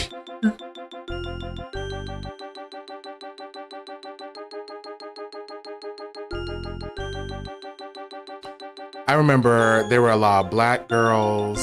If a dude was just light skinned with some looser texture hair, they lose their mind like, oh my God, yum, oh, he's so sexy. And there were also some black girls, if a dude was dark skinned, like, oh, he's so masculine. He's so, you know, it just be like little stuff.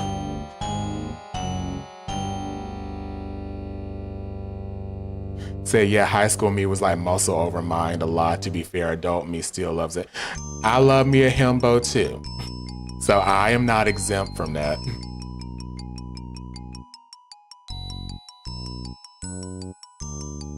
Because I do love me a himbo. Although I will say most of the well-built dudes, well, yeah, I can say that most of like the well-built dudes I've met in real life are actually very smart. I've only met a few where I was like, God, you're dumb.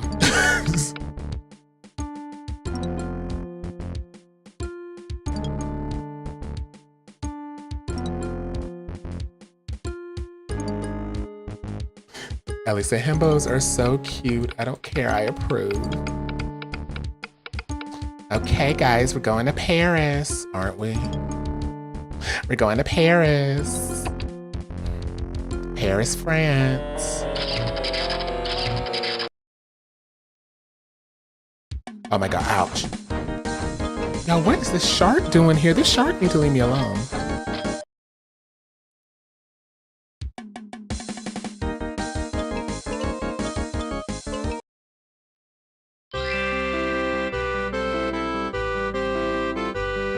Oh, you can see people walking in there.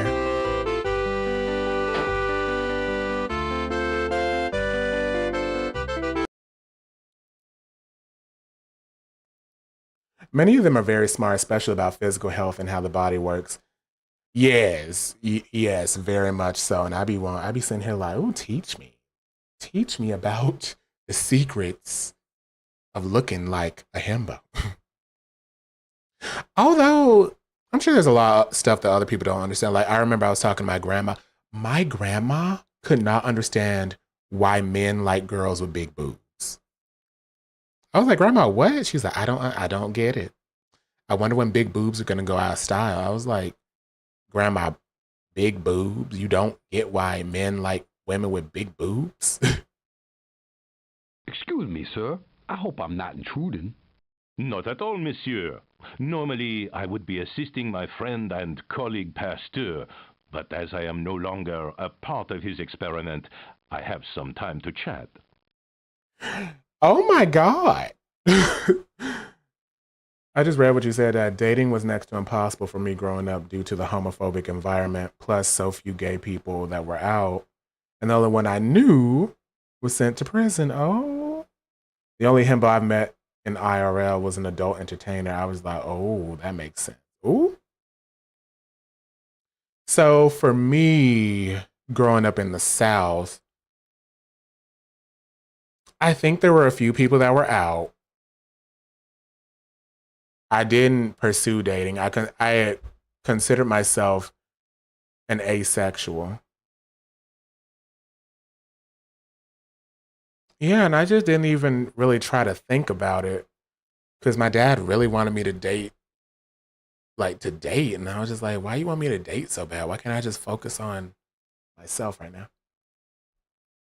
The women shaped like the letter P? Yes, the women shaped like the letter P, or P with a bump at the end, I guess. Well, I guess maybe she was just talking about the P because she wasn't talking about booty. I don't know, even as a gay man, I can appreciate a nice set of lovely pillows, as my friend calls them. Yeah, we love, what they call it, bimbo core. We love bimbo core over here. That's why I be playing a lot of those anime games. I haven't played a lot of them on stream, but you know the anime games with the girls with the big boobs and they be bouncing and stuff. I'd be like, yes, this is me in another life.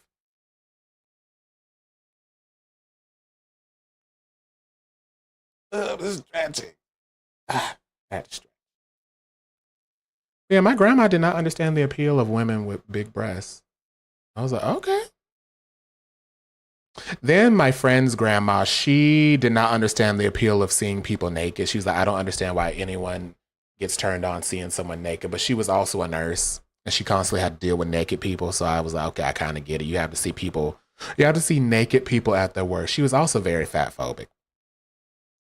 You're his assistant. Why aren't you helping him? I am Pierre-Paul Emile Roux, but call me Pierre-Paul Emile I have Roux. been his assistant for some 20 years. We had a difference of opinion on whether or not we were ready to test vaccines on human subjects. Damn, Ty, they straight up told you they would have sent you to conversion therapy. Damn. My dad was homophobic as fuck, but I don't think he would have done that.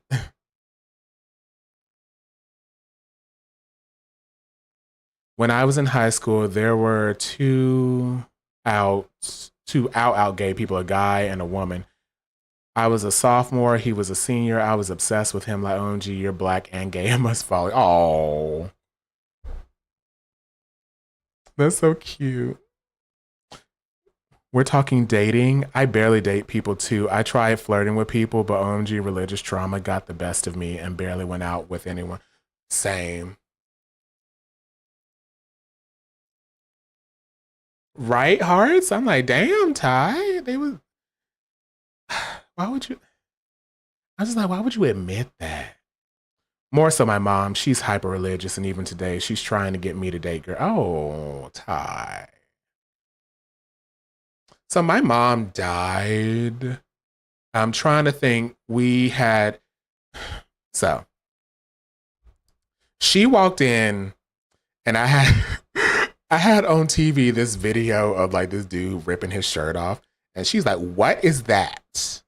I was like, "Nothing." She was like, "Turn that back on." I was like, "I can't find." I was like, "I can't find it." She's like, "Do you like boys?" I was like, "No." She was like, "Don't tell me no story." I was like, "No, I don't." She was like, "Mm." So then, like a couple years later, one day she came to me and she was like being all nice about it. She was like, "Do you like boys?" I was like, "No." She was like, "It's okay if you do. Like, do you like boys?" And I was, I was just like, "No." She was like, "Okay." And then before she died, me and my dad got into an argument because he found a Winx Club action figure in my closet. I was in college and he was going off, calling me all types of derogatory homophobic slurs, saying if I brought a man home that it would be my mom's issue that she would have to deal with. And then she got mad at him because she was like, "Why are you even going off about this?" And she told me, she was like, even if you were gay, okay. So I will say to this day, I do regret never coming out to her because clearly she would have accepted it. But my dad is just way too fucking homophobic that I just couldn't.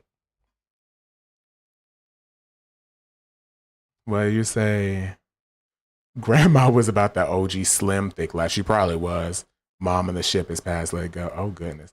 My mom tried it, but nope. And now I'm a gay who love Jesus, a wild turn of faith. Oh, okay. She's all, it's a sin. She didn't say I was going to hell, but it makes them very uncomfortable. Oh, that sucks. And see, for me, I'm a very private person. There was a comment that was hidden. Oh. You said, love big pecs. You two, why are you hiding that? That don't need to be hidden. That's a body part. See, my thing is I'm a very private person, so it's not like I would be having like in-depth conversations about my love life with men with my parents. So I'm always the type of person to be like, so what's the problem? You get what I'm saying? Oh yeah, Ellie, that happened. Mario, what you mean? What's the vaccine? Mario, don't get us on this topic. I ain't got the energy for this today, Mario. Funny story, my aunt dragged me out of the closet. I was trying to hide it, and my aunt just sat me down and was like, "Be you, be proud. If anyone has a problem with it, I will beat their ass." Oh, that's so sweet. Because you can tell, like, being older and being around younger people who are clearly, like, struggling internally with themselves, if that does not hurt you, I feel like something is wrong. Because even if you're someone who does not fundamentally agree with something, if you know it does not harm anybody, but you see this person over here like just struggling, like that has to hurt you, like just looking at that. What's a vaccine? Only the medical breakthrough of the century? A vaccine for rabies, for example, would be a preventative dose of the same microorganisms that cause rabies. I feel we need to do more tests. We need to do more tests.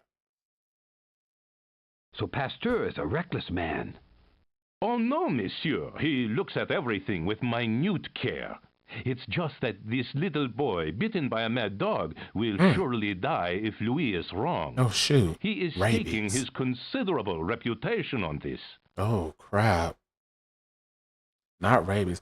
They're still your loved one. Exactly. It's just like, you see, they are over there, like, struggling. The least you could do is say, hey,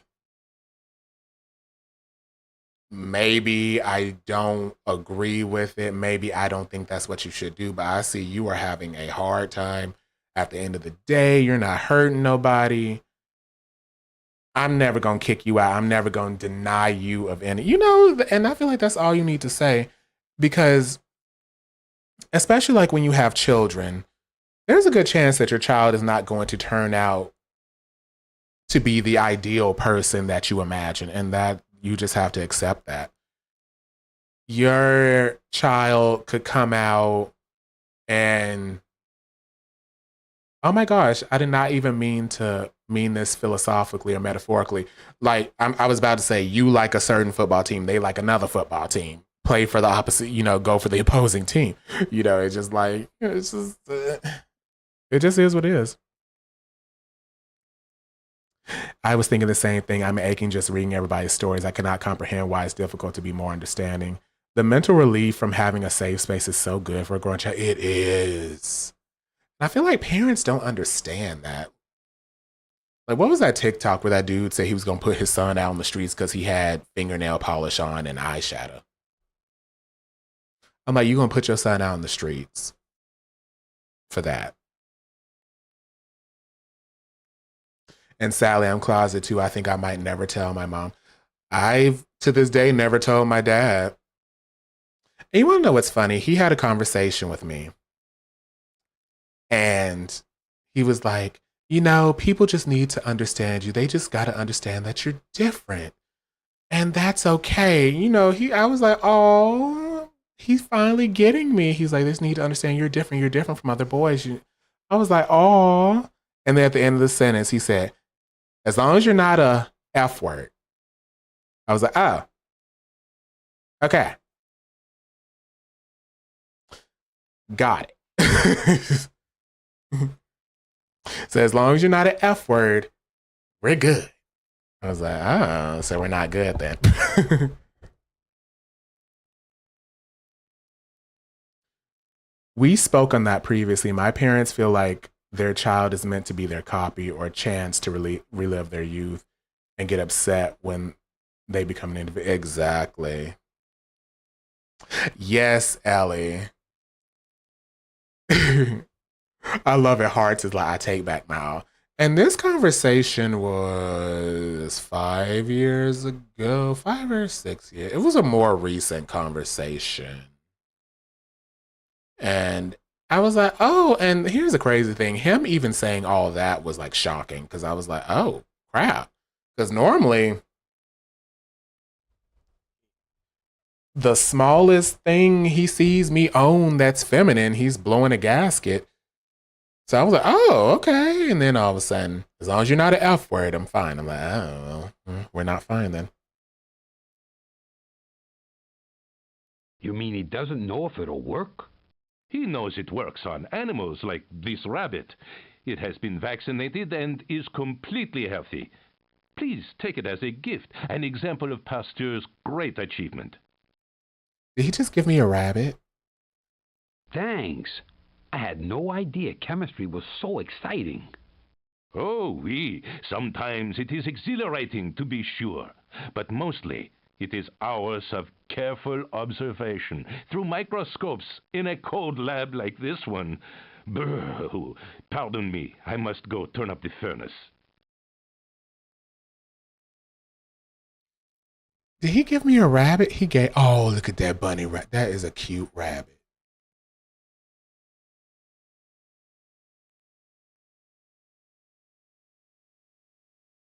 Good day, Taylor. Do you know Monsieur Pasteur? The man they call the greatest chemist of this century. But of course, his work affects either France and the world, even me. How does his work affect you? Without him, I would have no silk to work with. Imagine, no silk shirts, no silk petticoats, no silk stockings for the fashionable mademoiselle, not even silk thread to sew with. Silk? What did Pasteur have to do with silk? Why, mon petit friend, it was he who looked through his microscope and discovered the tiny parasites that were killing the silkworms. Wow! What did he do then? Destroy them? Yes, mon ami. He devised a method of stopping them from breeding. He ended the spreading of these destructive creatures and saved the silk industry. Amazing! So he's an expert on silkworms. Not before 1868 he wasn't. His previous triumphs were with purifying wine and milk. Here, please take this bottle of milk, and don't worry about it going sour soon. It's been pasteurized. Oh, I see what you typed, Hearts. I don't know why it linked that. So that kind of is the situation. So he would get mad at me for not doing certain things. And me and my mom actually had a discussion before he died that the certain things he was mad at me for not doing were very specific. It wasn't even like, oh my gosh, could you just, because I don't like dress very bold. I wear very comfortable. I wear very comfy casual clothes. But it would be, why don't you talk more like this? Why don't you react more like this? Why don't you do this? And it was very specific. It was like, you have a specific boy in your head. And he was a football coach. He was a football and basketball coach for middle schools and high schools. So he's looking at those boys he's working with and he's projecting them onto me, like some of those ideal athletes or whatever. So it is that. And it is also kind of what you're saying. He has his idea of queerness that he doesn't want me to be. The crazy thing about him is he has his own queer issues he needs to work out, because I found some stuff on his tablet and his phone and in one of his collections.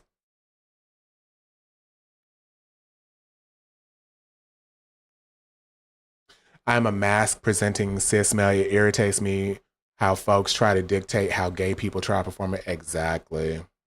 Very true. But yeah, I have found some of his search history. And all I'm going to say is I found it very interesting because he was also singing I'm Not That Boy in my elfable voice. He also, so he really does not like white people, or at least he says he doesn't. So imagine my surprise when I saw him specifically searching up two white men interacting with each other. So I'm kind of sitting here like, why the hell would you be searching that up? Like, if the gay stuff wasn't a shock enough, why? I was like, white guy's dad, really? But then I kind of thought about it. I was talking to my friend about it. I was like, maybe he's using the white men to like further remove himself from it. Because if he does not see white men as like something he would even be willing to attain, but he still wants to engage in viewing men interact with each other, I could see that connection. You could only have the white men doing stuff. So that was very odd to me. But it was odd, but it made sense. And let me tell y'all something, every time it was white dudes, and it wasn't just, oh, he just so happened to watch white dudes. Like, he would type in two white men. Like, specifically two white men. Isn't it funny how we love things we hate? Mm-hmm. Pasteurized? What does that mean? I would love to explain it to you the best I can, monsieur, but I promised my daughter I would bring her a bunny from the pet shop, and I must finish my work first. Ah, where does the time go? Oh, we got the bunny. Hello, Mr. Pasteur. What's going on? Please, monsieur, I am at a crucial stage in my work. This boy was bitten by a rabid dog, and I must find the right serum quickly. You must go.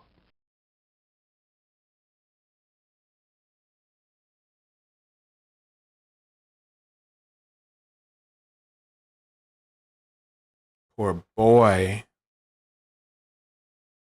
Pardon me, do you recognize this? Ah oui, it is a flask from a scientist lab. My guess would be that it belongs to Monsieur Pasteur, the greatest living scientist and my personal hero. Why is Pasteur your hero? If it were not for Louis Pasteur, the entire wine industry of France would have been lost back in 1857. It was his genius that saved the heart of French culture. Wow! What happened? How did he do it? He discovered wine goes sour because of tiny things called microorganisms living in it. These germs travel through the air and get into the wine to live there, causing it to go bad much faster. How did he solve the problem? Ah, that is what is so brilliant. He found out by gently heating the wine, the tiny organisms were destroyed, but the flavor of the wine was unaffected. That's wonderful. How do you know all this? I was fortunate enough to learn about Pasteur at one of the night classes he established for workmen like me. He believes in applying science to real-life problems. That makes sense. Where were these classes? At the Université of Lille, where he was professor of chemistry. Here, take my school scarf. You'll feel right at home if you visit the campus. I'd like to know more about Professor Pasteur. Pardonnez-moi, the café needs some milk. That's interesting. He found that out by like observing the fact that the wine would taste bad. The history of medicine owes a great deal to Louis Pasteur. Born in 1822, a chemist and biologist, Pasteur became known as the father of microbiology due to his discovery of a method of killing microorganisms by gentle heat. This process, most commonly used to preserve milk, has come to be known as pasteurization. In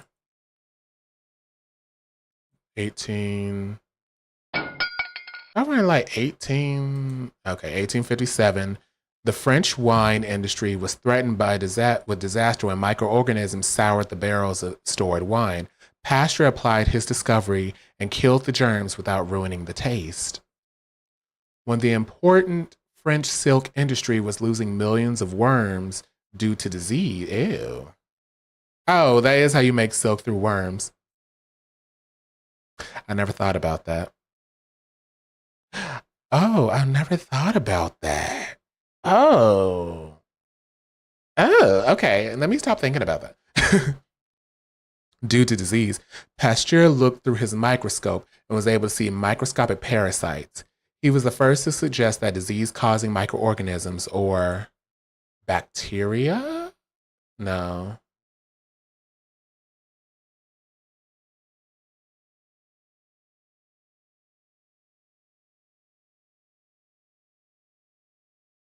Germs traveled through the air. Pasteur's most important work was when he saved the life of a boy who had been bitten by a rabid dog. Vaccinations. When he saved the life of a boy who had been bitten by a rabid dog, his rabies vaccine drew worldwide attention. A research institute was later found in his name, where Pasteur is buried in a magnificent tomb.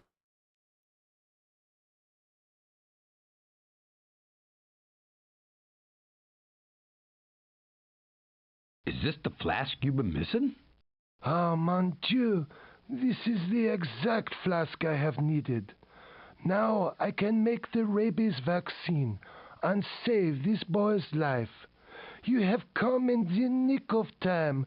Merci, Mario. Look at that animation. That's so cute. Look at the people walking outside. She got a big dress on. Why your door open like that?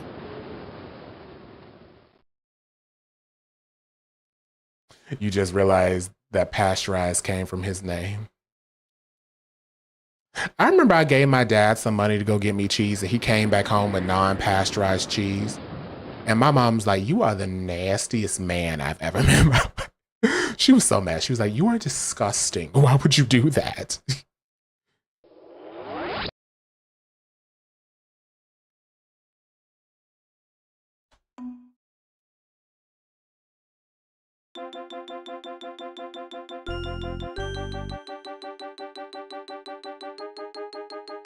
Not these Koopas just walking around being silly. Ah. A flute, we're going to Vienna, 1791.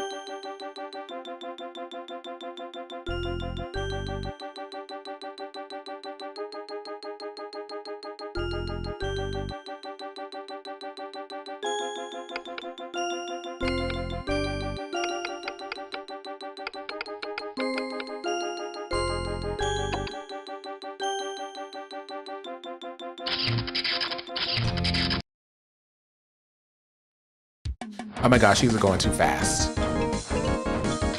It's like Mario Wonder on overdrive.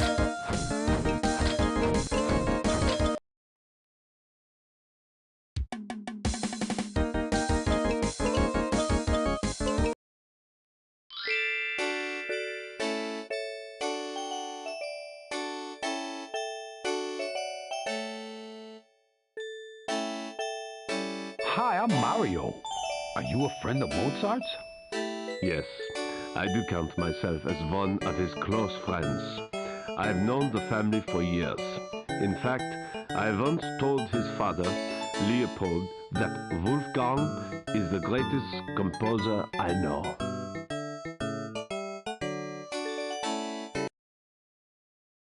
That's quite a compliment. You must know music. My dear fellow, in all modesty, you must have heard of me. I am Joseph Haydn, composer. I have a bit of a following here in Vienna. I'm sorry, I keep thinking of Vienna sausages. I see. Do you live and work here? I have lived here for some time, but tomorrow I depart for London to live and work for a while. I'll miss my good friend Wolfgang and his wife Constanze. Have you and Mozart ever worked together? No, but he says my music has inspired him. In fact, he wrote 6-string quartets that he dedicated to me. It was just before he began to work on one of his masterpieces, The Marriage of Figaro. He must have been doing this a long time. Since he was a mere baby. Imagine, he composed his first symphony at age 6. I was 28 when I wrote my first. His first concert tour was when he was only 7. He was a child star. You were thinking of hyena sausages too? I'm like, ooh. Like, give me the spicy ones. Wow. Does he have any kids of his own? Children? Yes, they do have a son, Carl. In fact, yesterday I was looking after him. Ah, that reminds me. I have to return this little toy of his to Constance. Could you take it for me? Of course. Do they have any other children? Ooh, Final Fantasy Remake Alas, Integrate. no. Poor Constance The and Switch 2? Wukong have lost 4 children to sickness over the years. It's so sad. You must excuse me. I must find my violin bow so I can finish packing.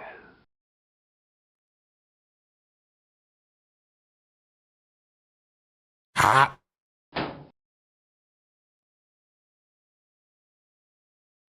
Hi, what's going on here? I beg your pardon, tiny fellow. I am obviously rehearsing for the pivotal role in the Mozart opera Così fan tutte. You may watch, but please, stay out of my way. I know. I'm sorry. Cozy fan toot? I know that definitely translates into something else, but I'm just like, cozy fan toot? The fan and tooted? So it tooted and fanned it your way. Keywords, child star. Mozart was overworked as a child before. Oh, ain't that the truth? You know, the idea of child star, you know, growing up, you look at some of these people that were on TV. For me, it was like Raven Simone, Hilary Duff. And, you know, I'd be like, it'd be cool to be in TV. And then you're like, oh, no, it wouldn't. Not at all. I promise I will. Is this a new opera? New? Of course not. Where have you been? This opera opened a year ago, just before the emperor who commissioned it died. Oh. It has been performed on and off since. This is a new presentation of it. So Mozart worked for the emperor. Didn't I just say that? From what I heard, it wasn't nearly as difficult as when Mozart was 13 and the archbishop made him concertmaster. He hated that. Why didn't he like it? Why? He wanted more freedom, of course. Here, make yourself useful, won't you? Pick up this violin bow and take it where it belongs. Run along now.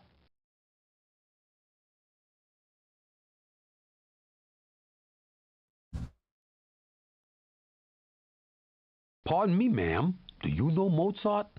Why, yes, perhaps better than anyone. I am his wife, Constance. If you are after him to collect payments on a debt, you'll have to be patient. Do we owe you money?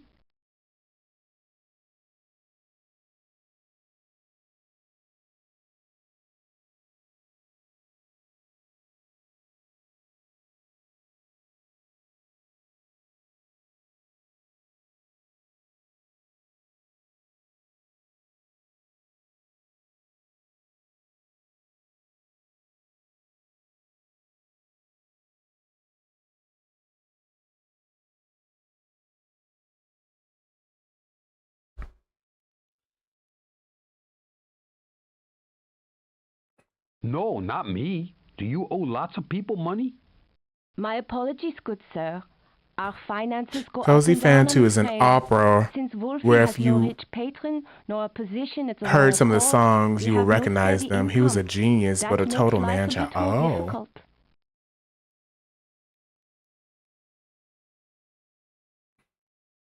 Wolfie, huh?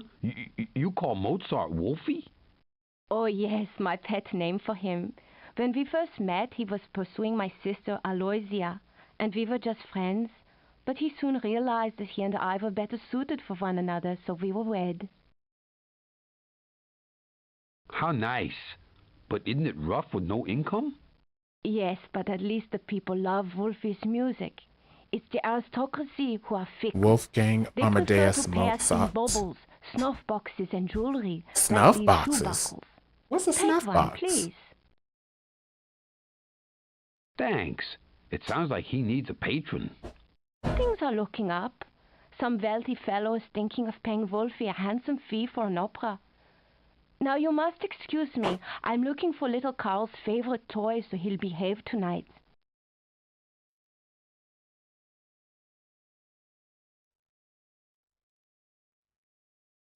I almost fell. Ouchies!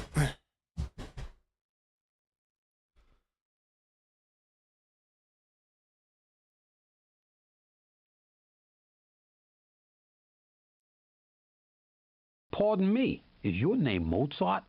Indeed it is, but For what's dried this? crushed I sit here tobacco. awaiting my muse, and this colorful fellow pops in.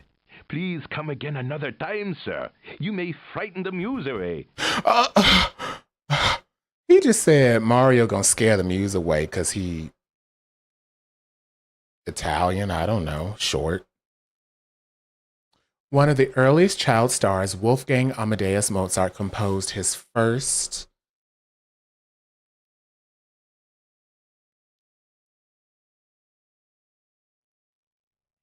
Oh, that's what it means? Oh, that's what it means, dried crushed tobacco. Oh. His first.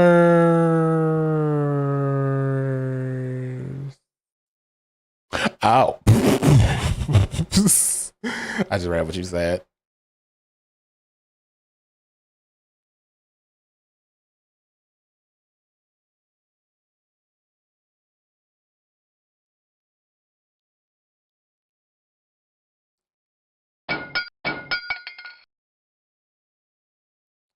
His first.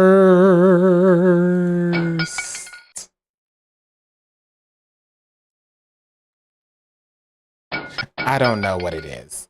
Symphony. Symphony composed his first symphony. When he was 7? 13. Not 13. 17? No. How old was this boy? 7, 6, 5, 6? I thought it was 7. He toured Europe with his father and sister, both musicians, in 1769. The made him at age 13 his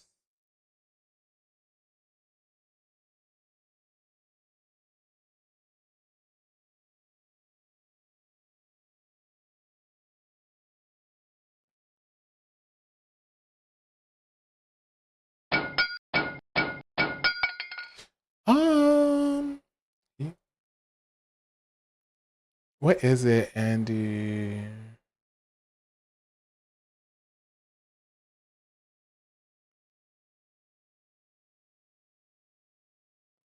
What is it?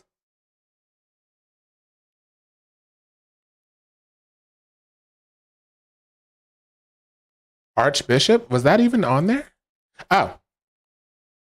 The Archbishop at age 13, his apprentice is not on here. They said it on the thing.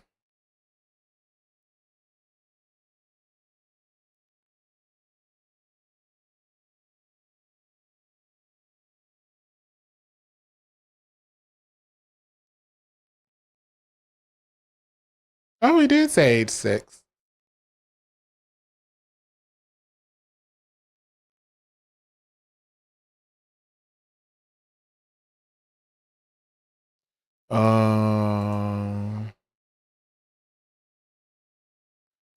Concert master.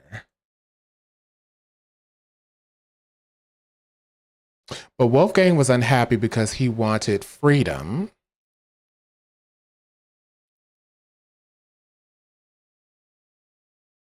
To compose for himself. He moved to, where are we? Vienna. He moved in with the Vienna sausages.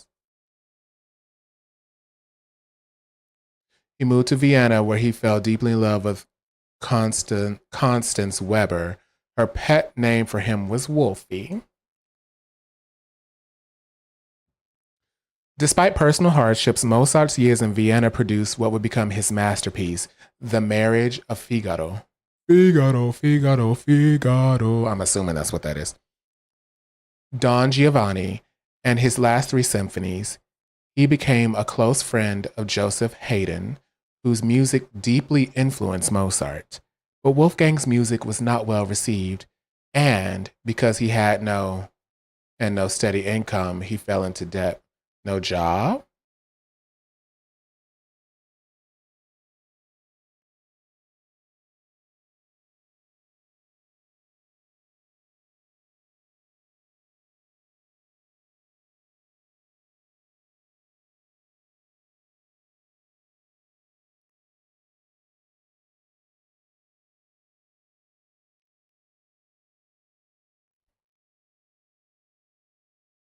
Hmm. I guess no money.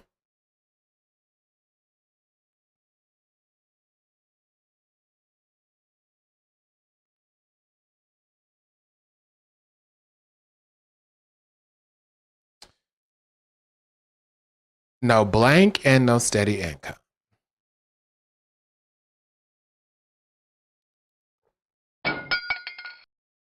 It wasn't title.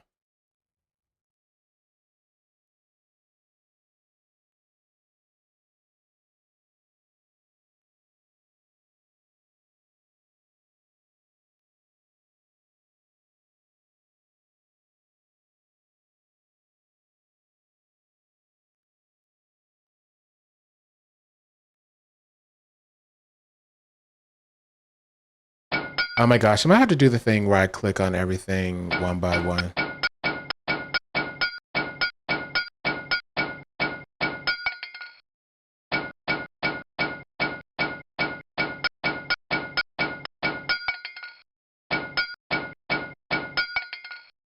No patron and no steady income. He fell into debt, and 3 months after finishing the Great Opera, The Magic Flute, Mozart died at age 35 because he was so poor. Mozart's coffin was dumped into an unmarked grave. To this day, nobody knows where the great composer...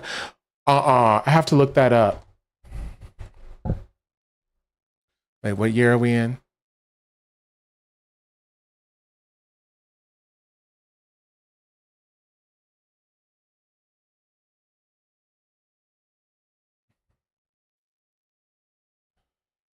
Mozart's grave. Hold on. I need to look this up.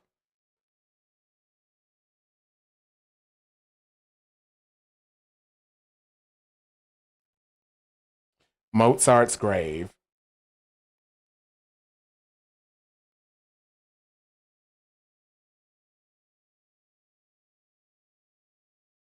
What? Even now, they still don't know. Like, they know the area, but they don't know the spot. That is crazy. I did not know that.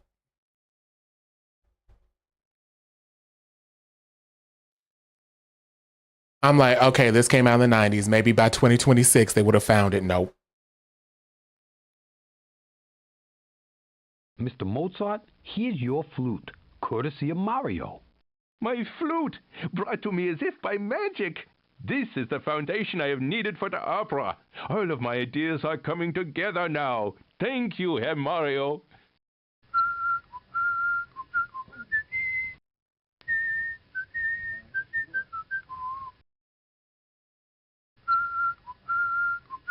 You know, I didn't know so many of these people had such tragic ends to their life. That's very sad.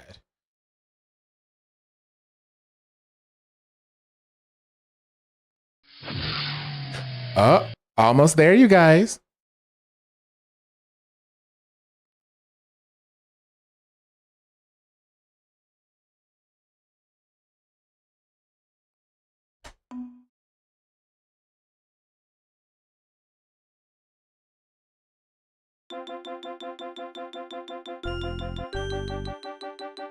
Vincent Van Gogh as well.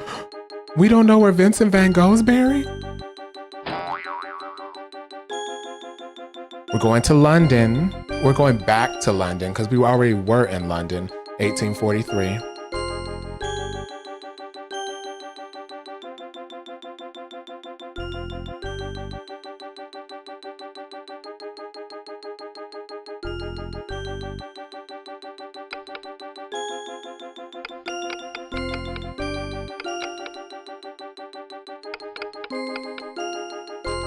Tuskegee. We're gonna be talking to the Tuskegee Airmen.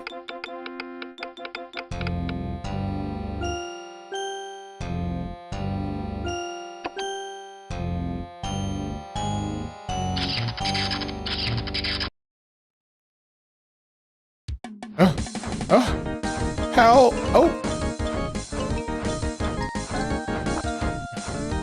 that shark is pissing me off. Like, do something.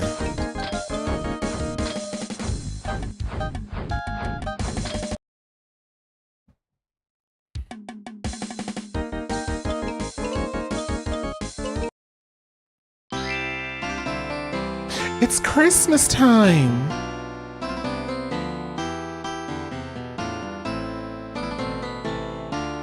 I like this music.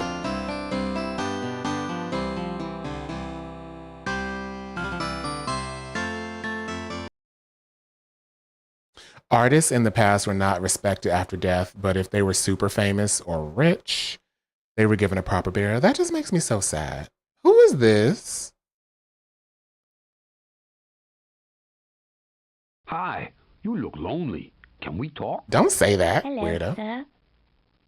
I'm lonely and cold because I'm an orphan. He also died poor I and have quite nowhere to turn but to my unfulfilled dreams. in their craft. I'm unsure if Look at we these know where he's toys. buried. I might Aren't want to they look that up. grand? Oh, that's just so sad. Look at these toys. Aren't they grand? Yeah, neat.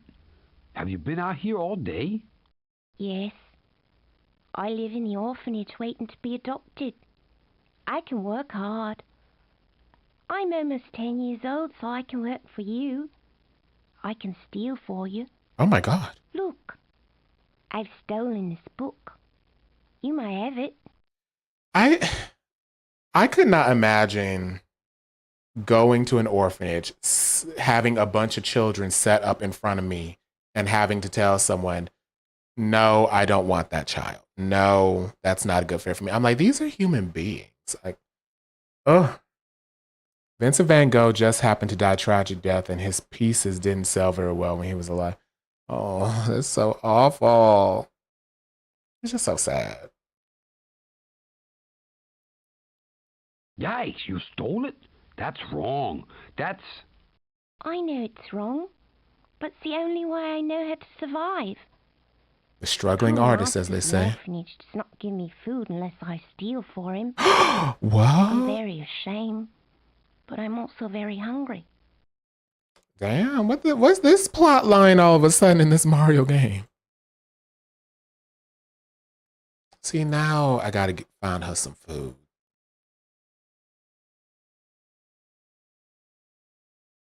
Hi, I'm looking for the owner of this inkwell. That looks as though it belongs to the most popular of England's authors today, Charles Dickens. Does anybody know Charles Dickens? Such a silly question. I would venture to say that the whole world knows of Charles by now. You may know him by his Charles own name, Dickens. Bars. I, as his wife, perhaps know him best. Don't you hate how she said that shit? Is that he cut the head off? Are these bloody chicken? Okay. Mrs. Dickens. Cool. What's it like? Such questions, small one. We have 10 children, which should tell you Damn. much of our home life. Y'all having Charles is sex? always busy with publishers, parties, and of course his writing. But he's a devoted father. She said we have 10 children. That should tell you much of our home life. Yeah, y'all always in the bed together. What has he written? My dear fellow, you must be familiar with the Pickwick Papers, or perhaps Oliver Twist, or David I think it is Copperfield. 1815. These are some of his most famous to date. He's toured the world reading from them. What are they about? Mostly about the shameful social conditions that exist in England, but presented with much humour. He writes about the wretched lives of the poor. He laughs at the rich and attacks our sins. So y'all, I just familiarized myself with oh my gosh. I just familiarized myself with Mark Twain's The Prince and the Pauper, and I didn't realize how much that story inspired a lot of people narratively. Wow, that sounds pretty interesting. I would love to tell you more, but I fear I'm running late. Since I'm not sure of the time, I must head home to cook the holiday meal. He had an uneasy marriage. Is that why he always kept her pregnant? Be like, get out of the way. Let me put this baby in you so you leave me alone. 10 kids in the 1800s. Oh my goodness. I mean, 10 kids now is incredibly difficult, but oh my God.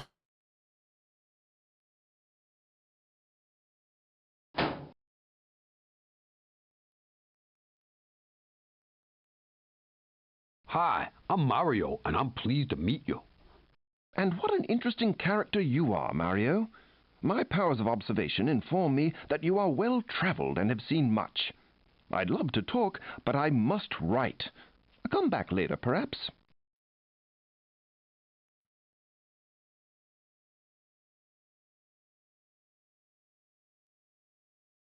Hello.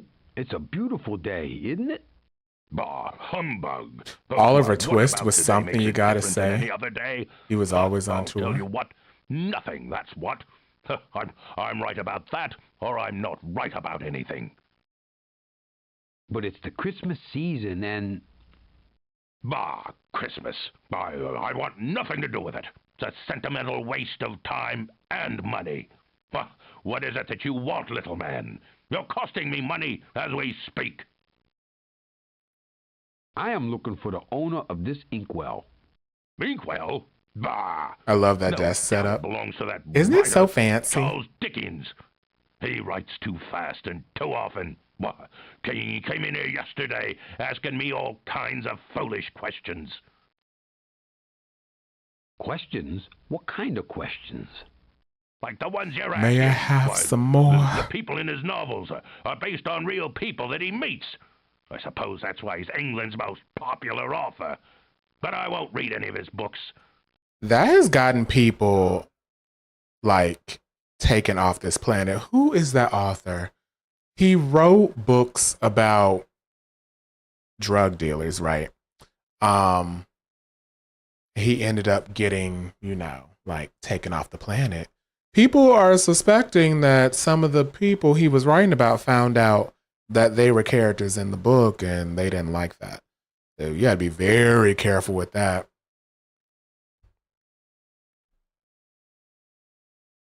Why not? Because they cost money. Oh, I suppose I might read Oh, one in of his Dickens' books office, you like his if I setup. had one Oh, to that read. was really cozy. If I got one for free. Ow, I hurt my hand.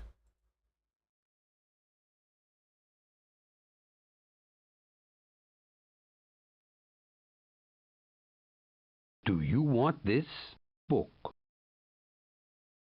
Well, don't expect me to give you anything in return, but because I won't. I refuse to let this Christmas thing ruin a good day's work. Lighten up. It's Christmas. You're starting to really bother me, son. I work.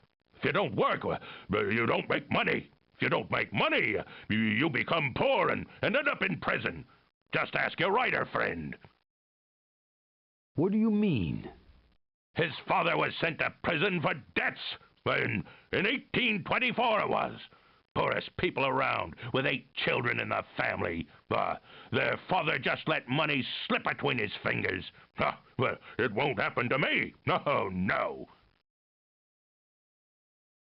Bah humbug. Hey, I know you. Aren't you? You don't know me, stranger. I have no friends and don't care for any. What will it take to get rid of you?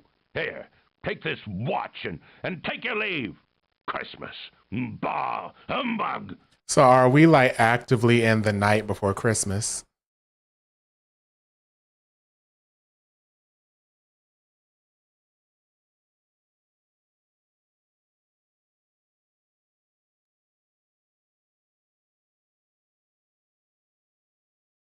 Wow, that sounds pretty interesting. I would love to tell you more, but I fear I'm running. Do you want this watch? Thank you, and a Merry Christmas to you. I'm not late after all. Charles is working on the Christmas Carol. We are quite caught up in the spirit of giving. Please, share this turkey with someone. Thanks. Charles sounds like a great guy. Oh, yes. I feel myself to be in the company of a gentleman so kind and so extremely funny that sometimes I begin to laugh before he even speaks. But his life wasn't always so happy. Really? Why not? Charles was born in a large family, and they were very poor. At age 12, he had to work in a factory. It was a hard life that he never forgot. That's why he tries to help the poor so much.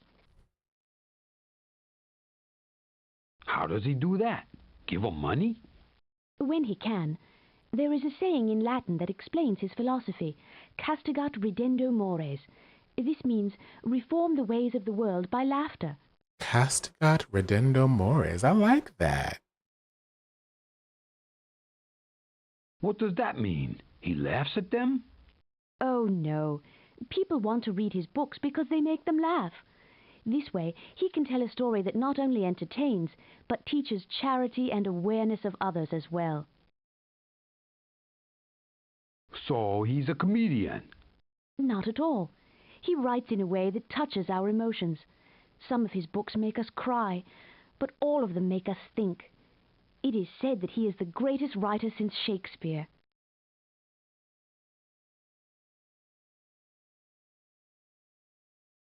Shout out to this girl again.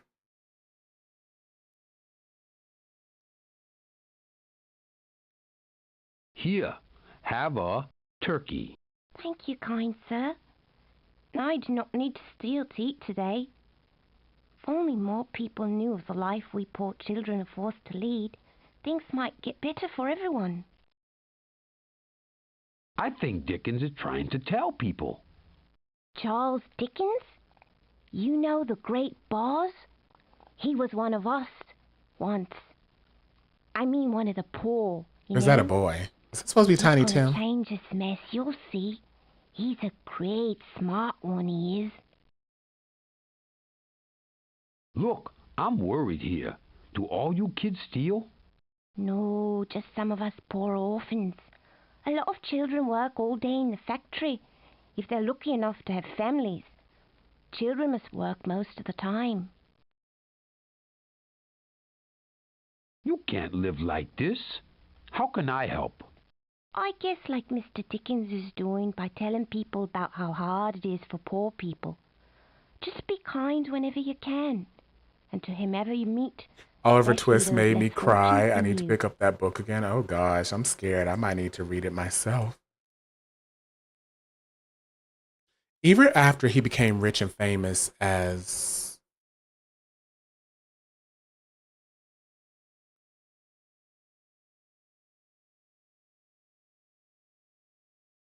where are we? London? Not London. Ugh.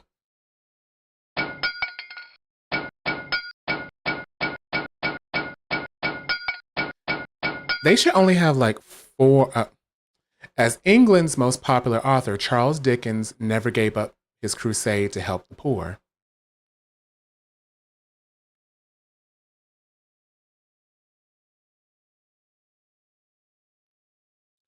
For he had been one of them. In 1824, when his father was sent to prison for debt, what was he, 12? 12-year-old Charles was put to work in a factory. He used the hardships of his childhood to create some of the most popular books. It's not books, so it's stories, novels, popular novels in English literature. Among them are David Copperfield, Oliver Twist. I'm glad you typed that in, Ellie. I was like, I gotta look back and see what that says. Oliver Twist. And A Christmas Carol. Yep, A Christmas Carol. Why am I saying Night Before Christmas? Giving you a full dictionary each time is a bit excessive. 46 would be challenging enough. That's true. Okay, so he wrote A Christmas Carol. Okay. Wildly popular, Dickens' novels published in monthly installments also exposed the shameful social conditions that existed in England in the 19th century. Dickens worked without rest, editing newspapers and magazines and publishing novels. He had a busy social schedule and soon became the toast of the town. Yet, as a devoted father of 10, he always managed to find time to spend with his family. Later in life, he toured the world giving readings to appreciative audiences, including Queen Victoria. 10 children, damn. 20 words is crazy. It is, like, damn. Okay, Mr. Dickens.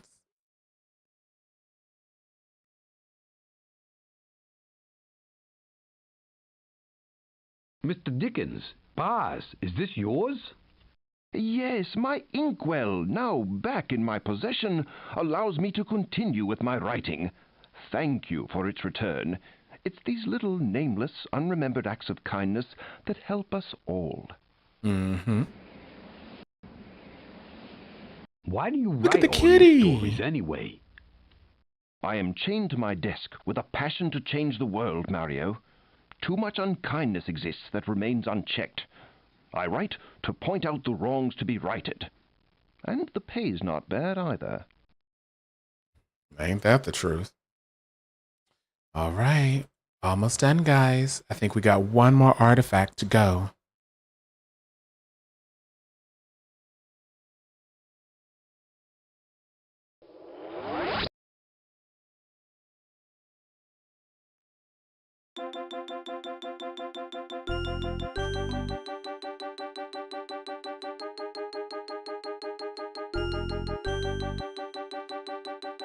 Baby, it puts a new meaning to Dickens.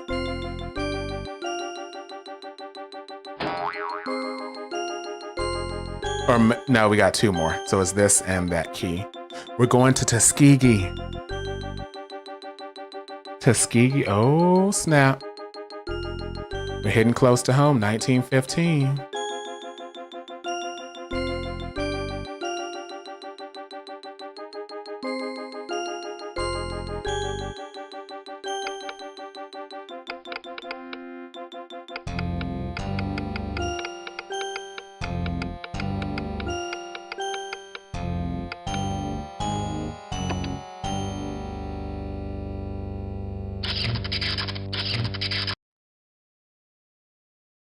Oh my god, ouch. Ouch. Somebody help. Oh my god, it's going too fast. Ow. Did that shark just bite me?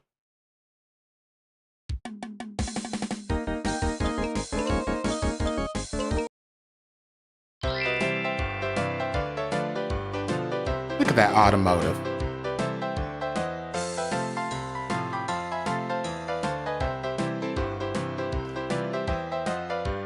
Okay, good vibe in the music. I just wanted to hear what it sounded like. Look at that automobile.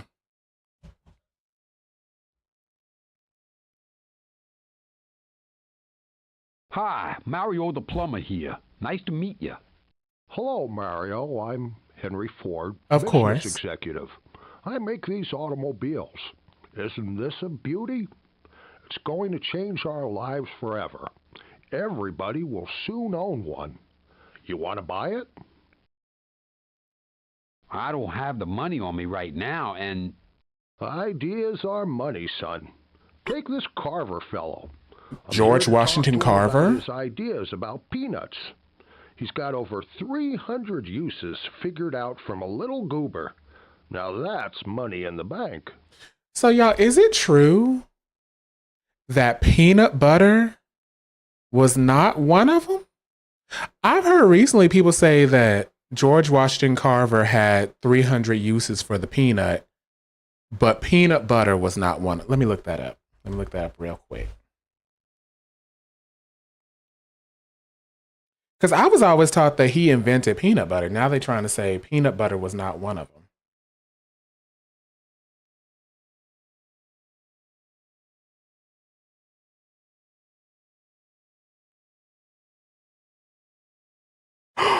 It wasn't.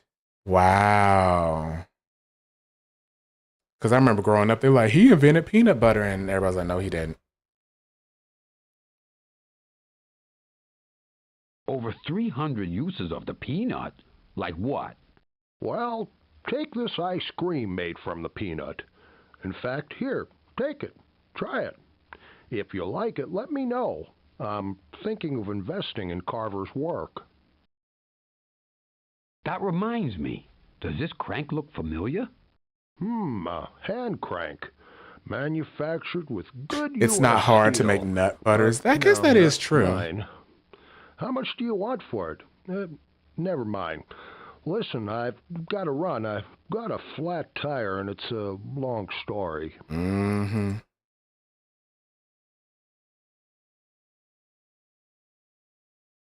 Hi, What are you doing? As a black woman, I don't run into many opportunities here in the South, so I'm trying to study and grab my chance. I'm in Mr. Carver's class, and well, if you know who he is, you know what that means.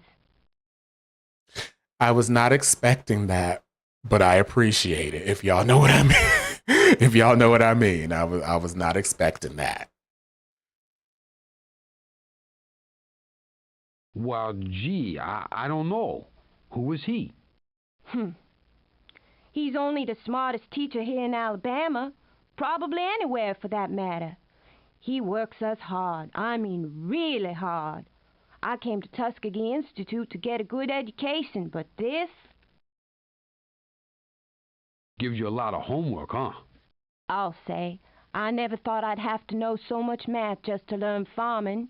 He teaches agriculture, and well, he knows just about everything there is to know.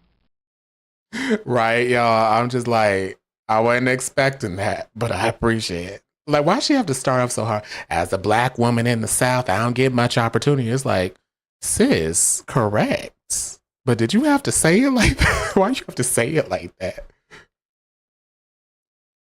Sounds like you're getting a good education. Oh, I sure am. I don't mean to complain. I've just been studying so hard that I haven't had time to eat. That's why I'm a little grumpy. That's why I'm low. I hear you, girl. I hear you. I be grumpy too, girl.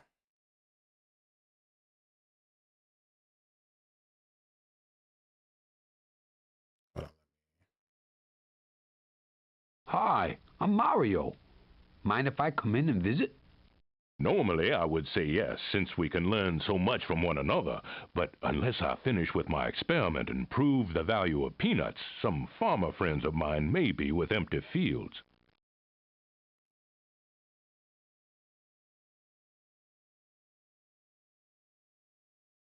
Why is this Koopaling just move? You ain't doing nothing for civil rights. Just Koopas walking around. Hi, I'm Mario, and you are? According to the name on the front door, I Booker would T. be Washington. Booker T. Washington, headmaster at Tuskegee Institute. I assume you have an appointment. No, but do you know what this handle thing is? I do not know, but you might ask Mr. Ford. It seems to resemble the lever for one of his automobiles. Since you are going that way, would you be so kind as to return this tire? Our tests are complete. Tests? With a tire? Yes, our science labs are conducting experiments with certain plants, such as the goober from Africa, which you may know as the peanut. Another plant we're testing is the goldenrod. Well, they answered my question on what a goober is. What are you testing? I don't get it. It's rather exciting. From the milk of the goldenrod, we can extract rubber. One of our teachers, George Washington Carver, discovered this. Oh, the professor. I've heard of him. I'm sure you have. Not only is he the first man of color to receive a master's degree in agriculture, but he is a genius, and I do not use that term lightly.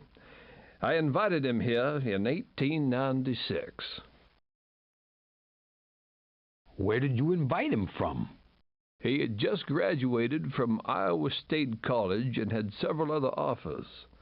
But once George saw this land, he was convinced to stay here. Oh my gosh, I just made myself so mad. So y'all know how we were talking about like taking things from other cultures and then like perpetuating it for your own.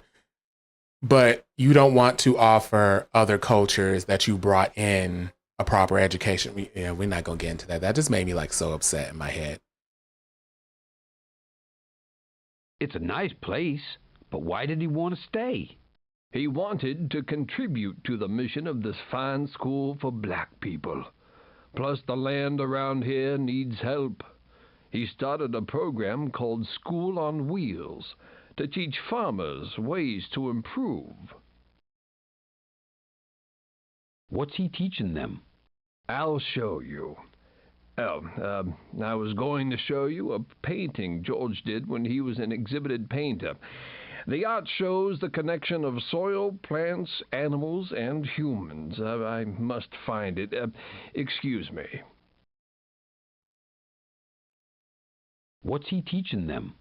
I'll show you. Oh, hold on, let me give this man this thing.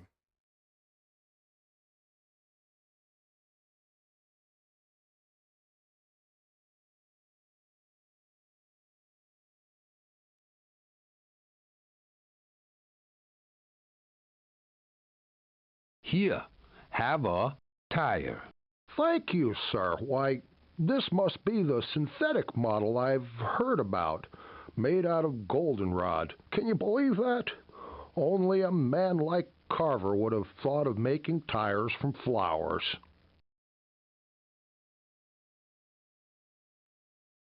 I've heard a lot about him, but I don't know him. I'll tell you something about him then. He was born a slave, freed by Lincoln's proclamation of 1863. He studied hard to become the success he is now.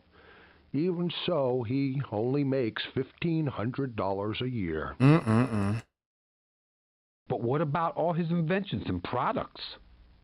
Yes, you would think he'd be rich by now. Well, he donates much of his work for the people. He's not a business executive, but his work, like mine, is going to have a great impact on our lives. I am a W.E.B. Du Bois. B.T. Washington was not so big on so many black people rushing to higher education. I think, now that you say that, I do kind of think I remember reading about that. But I think when I read about that when I was little, I didn't fully understand like what that meant. So are you going to help him with the business? I'm going to fund his research. I know a good thing when I see it. Although his greatest contribution is something bigger than peanuts, and it's something even I can't sell. What would that be? Cooperation. The development of greater respect and cooperation between all people, all races, and all levels of business.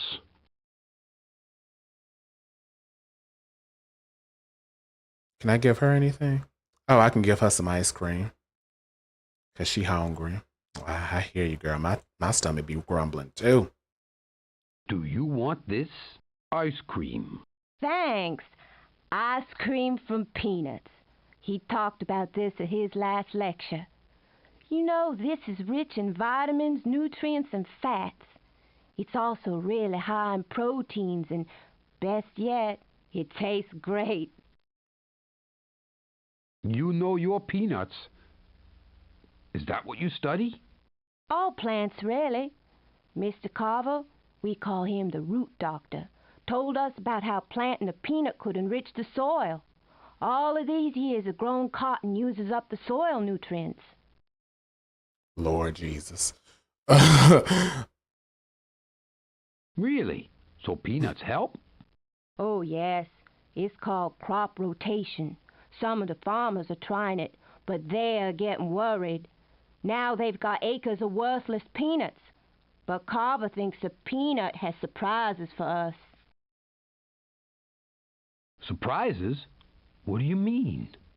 Well, Mr. Carver tells us that because these nuts are so rich in nutrients, they might be used to make all sorts of things like butter and cosmetics and... I didn't think peanuts were that important. Oh my, yes. In fact, all plants are useful in different ways. Here, this painting by my teacher might show you. I would like to give it to you for helping me study.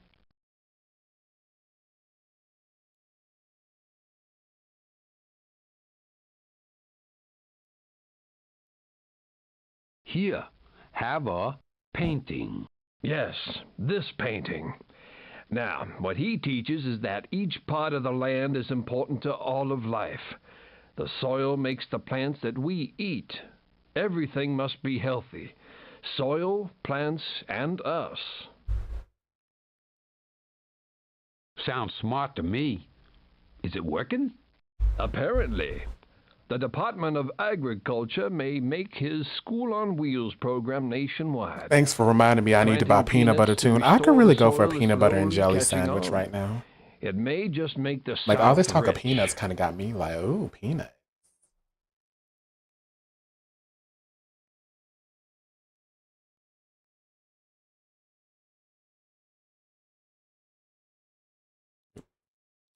Although he was born a slave, this is more than the Oregon Trail talked about. Oregon Trail kind of skipped over the fact of what we were doing.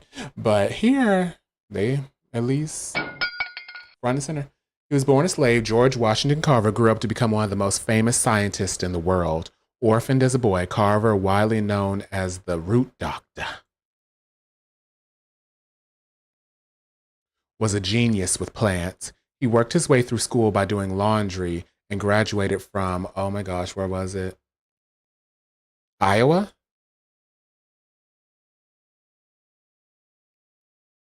From Iowa State College as the first Black to gain a master's degree in science, agriculture. Ooh, I got that one right. In 1896, Booker T. Washington invited Carver to teach at Tuskegee Institute, one of the few all-Black colleges in America. Turning down other offers, Carver, believing it was his mission to help other African Americans succeed, went to teach or lecture, went to Tuskegee. Oregon Trail hinted a little bit. Yeah, it hinted a little bit. It was like, okay, we know what you talk about. I haven't had a PB&J in years. I don't have it very often, mainly because I associate it with not having anything else. So when I got a lot of food in the house, I don't consider it.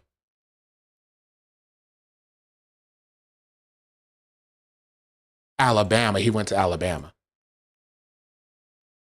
Carver created a new industry from an unlikely plant known as the goober in Africa. Professor Carver had instructed farmers to plant to enrich soil worn out from years of cotton growing. Plant peanut.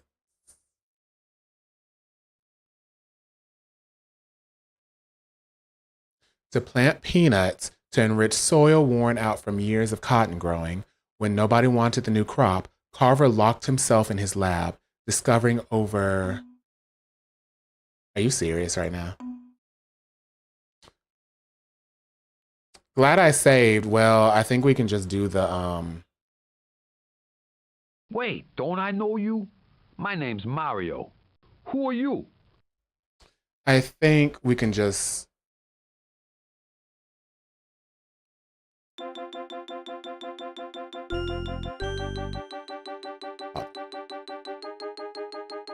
I love how it's going to do it right there.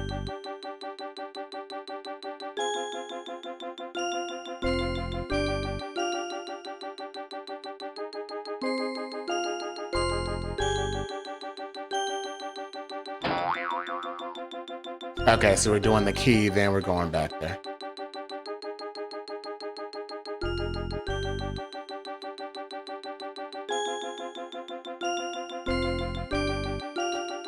So we'll go back to George Washington Carver. We already know all the answers, so we can do that pretty easily.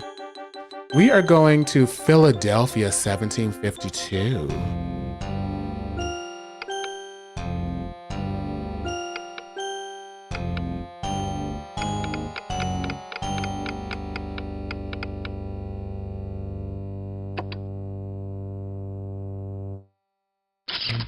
Was he a root doctor working the works? Bible open to Psalms with a lit candle nearby?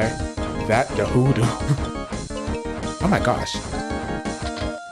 No, why is that here?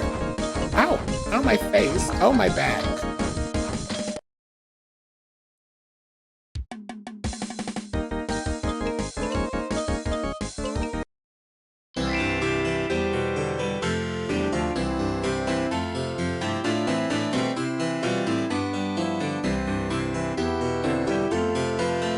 Okay, y'all too loud.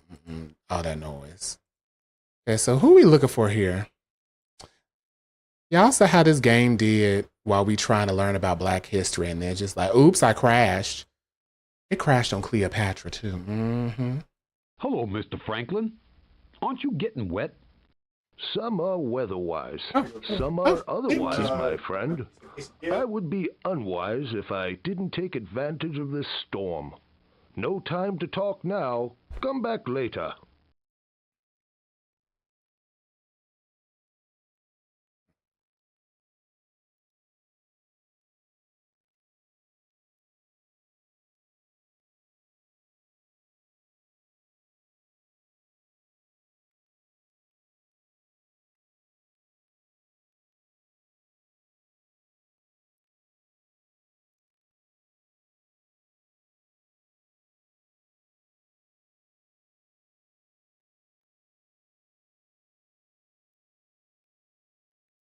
What's that?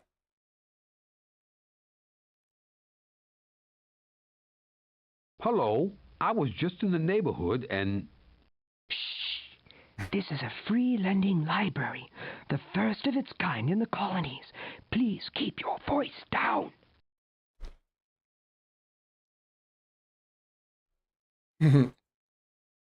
Sorry. Wow. Where'd you get all these books? The good citizens of Philadelphia combine their collections to create this library. Oh, sorry. Hey, that's a great idea. Is he gonna say shh every time? Franklin's idea. We at the Leather Apron Club discussed it among ourselves and agreed that it was an idea of uncommon merit. It was common sense, really. Do you have any books by Franklin? Oh, we do have a few extra copies of Poor Richard's Almanac. Here, I'll give you one. I think you'll find it both entertaining and informative. Poor Richard's is very popular here in Philadelphia. Poor Richard? Who's he? Well, actually, it's a pseudonym for Mr. Franklin. He has quite a sense of humor and writes under many names. He has his reasons. The almanac is simply a vehicle for him to share his views. Sounds neat. How many has he written? Oh, he's published one every year for the past 20 years. If you're interested, you can subscribe. Bring me back a stamp, and I will put your name on the mailing list. Not the mailing list, baby. Sounds neat. Oh, he's...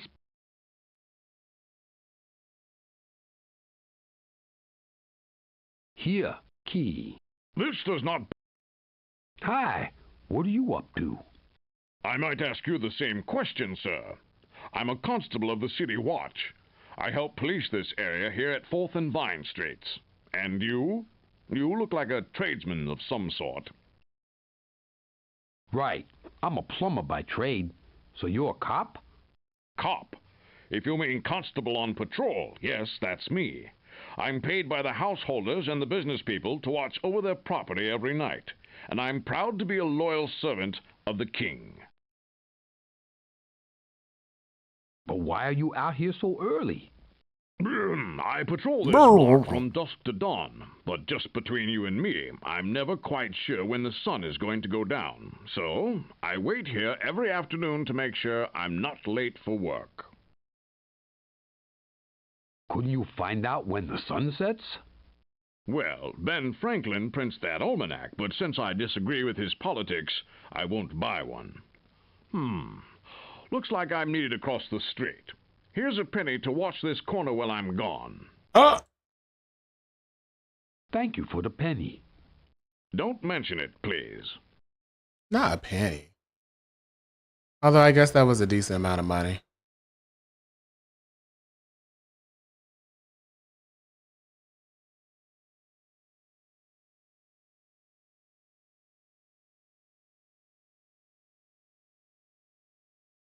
Hello. Is this Ben Franklin's store? Why, it certainly is. You must be new to this city, sir. Most folks here know all about my Ben, his almanac, and his bifocals. Oh, you must be Mrs. Franklin. I most certainly am, sir. I made his acquaintance when he moved here to Philadelphia. We married a few years later once he had become a successful printer. Why is she talking like that? He's a printer as well as a merchant? Actually has retired from printing to pursue his inventions and scientific experiments, although he does remain involved in the publishing of his newspaper. Then there's the almanac. Yikes! How does he find time to do all that? Well, as Ben always says, early to bed, early to rise makes a man healthy, wealthy, and wise. Your husband wrote that? Oh, yes. Using the name Poor Richard, he fills his annual almanac with information folks find useful, and clever sayings full of wisdom like, "Look before you or you'll find yourself behind." That's a good one. What are some others? Let's see. Some favorites are, "A penny saved is a penny earned," and "Keep thy shop and thy shop will keep thee." And I must say we earn a pretty penny in our humble shop. What kind of things do you sell? A variety of goods, including stamps like this one. Normally they're a penny, but I'm sure I can trust you to pay me when you can. Thank you for the stamp. My pleasure. Excuse me, I have another customer. I do have a penny. But I don't feel like giving it to her. Born of how many children? 6, 7, 8, 9, 10, 12, 17 children in 1706? Benjamin Franklin was determined not to be a leather apron tradesperson like his father, a candle maker. New Englanders do have a dialect. After learning a few trades, Franklin moved to Philadelphia and became a successful printer and journalist. He published Poor...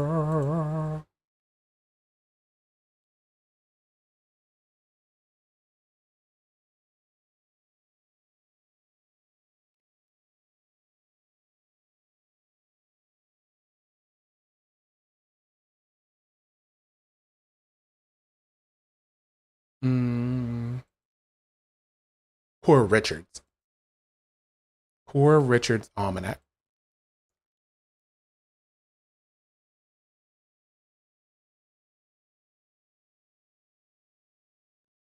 Every year, filling it with his famous sayings such as "A penny saved is a penny earned." In his beloved city, he started the first police and fire departments, as well as America's first free lending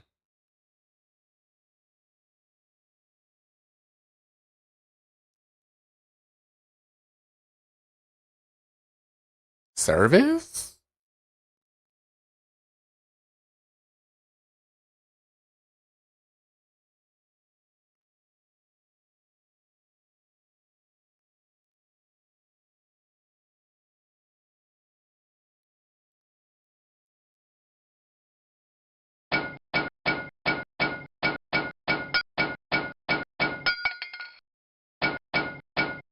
We're just gonna go through and through.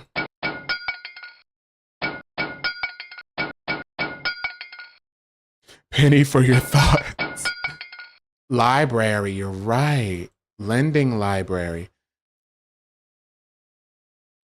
First free lending library. Franklin's printing business was such a success that he retired at age 42 to become a master scientist and inventor. He proved, with a key and a kite, that lightning was electricity, refusing money for his inventions. Blank and the Franklin stove.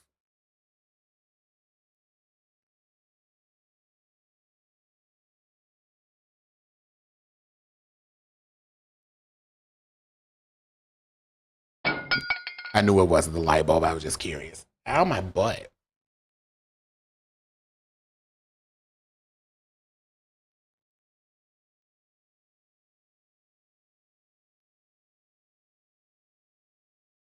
Because I know he didn't I'm about to say he didn't discover electricity necessarily.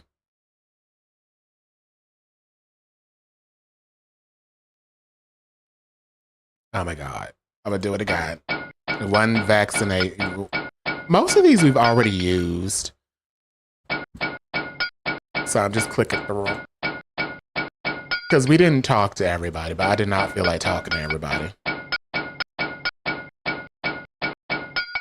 It's too many damn words.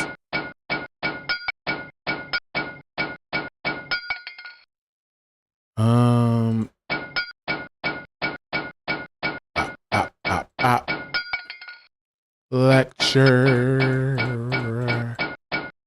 We found out what goober is. I'm a goofy goober.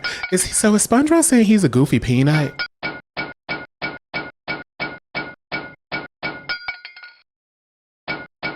Oh my gosh, which word is it? Bifocals? He didn't invent bifocals. We learned that someone back in China invented those, didn't they? Oh, whatever, we're gonna leave it alone. He concentrated on his most important idea, gaining his country's freedom from England.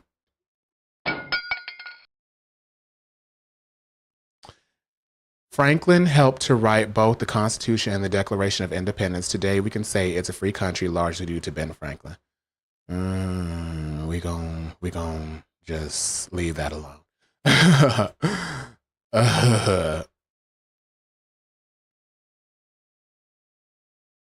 Ben, won't you be needing this?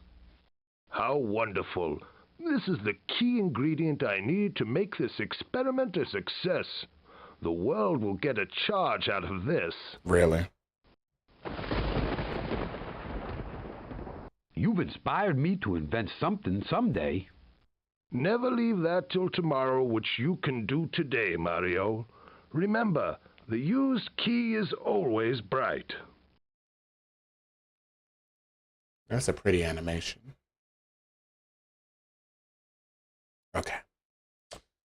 Let's go back to Tuskegee, since the game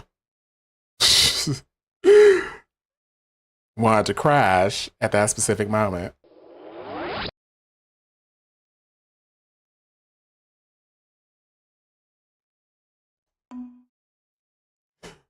Not great saying gagged. Bombastic sigh, that last Franklin line. Yeah, we all like, okay. We're gonna let that one go.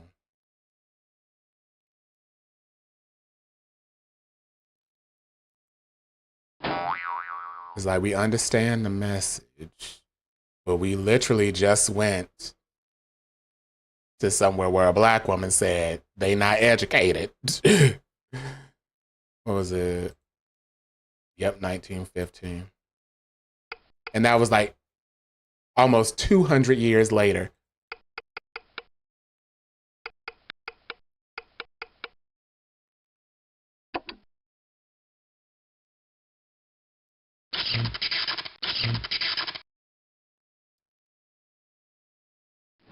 Oh, it looks like if I don't play the music,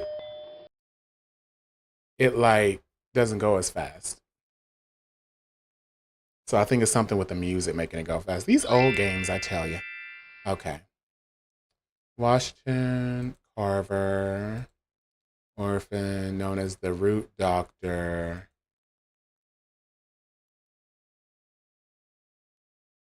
Iowa, first black. I love it.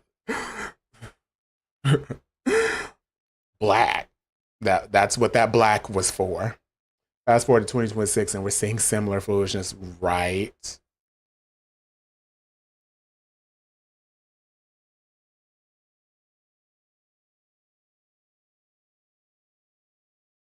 What was it? Agriculture.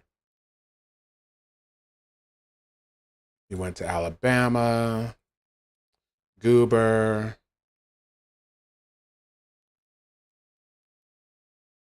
Enriched soil.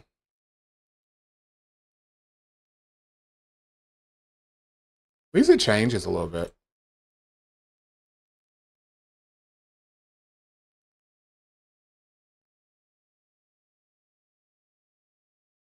This is where it crashed, 300.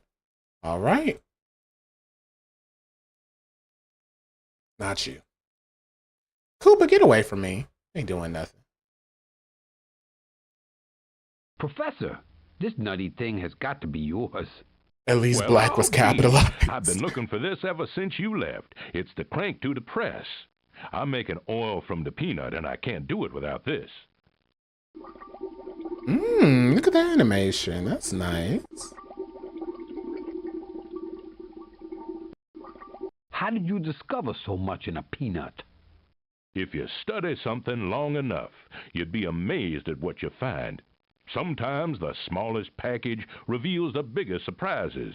Isn't that right, Mario? Mr. Carver, what are you trying to say about Mario? You know what? We're going to leave it alone. We're going to leave it alone. Let's go back. Let's go back home.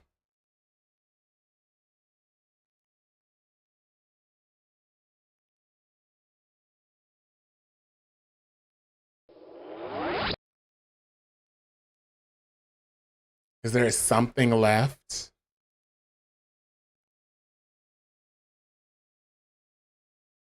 Must be like one more. No. A Koopa is carrying an artifact. Another Koopa is where?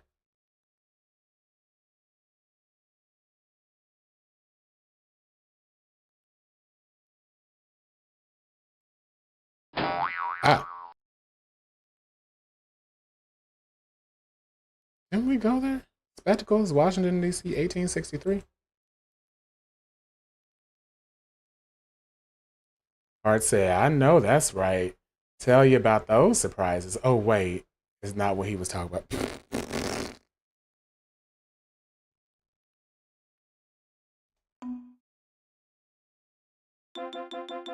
Okay, this is Spectacles, 1863.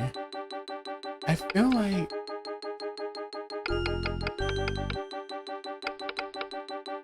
Washington, D.C. Here we go.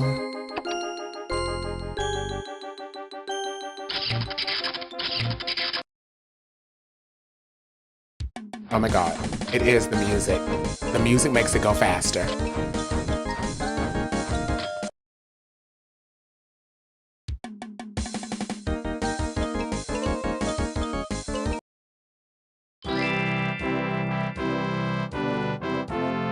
Now listen, y'all need to stop all that walking.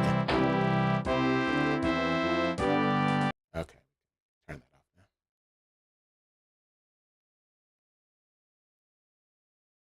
Hello, are you Mary Todd? Who, me? No. Yes. I mean, my maiden name was Todd. I'm always addressed by my married name, Mrs. Lincoln.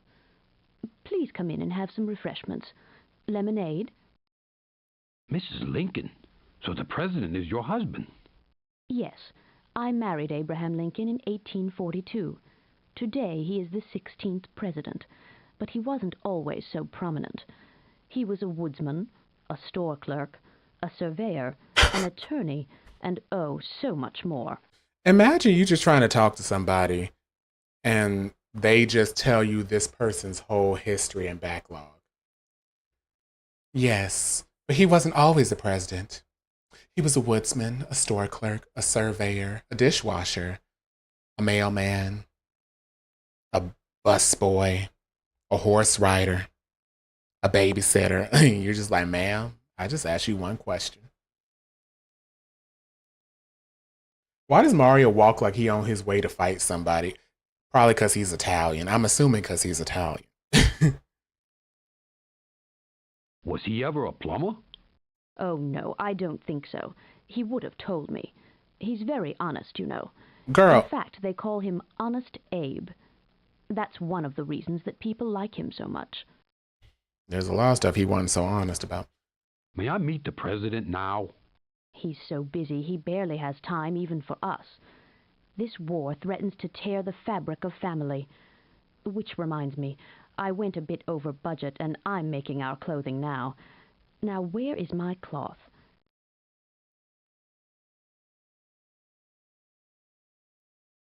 Hi, I'm Mario. Who are you? Well, I'm a speechwriter for the president. But just between you and me, I don't do much speech writing. Lincoln has a mind like polished steel.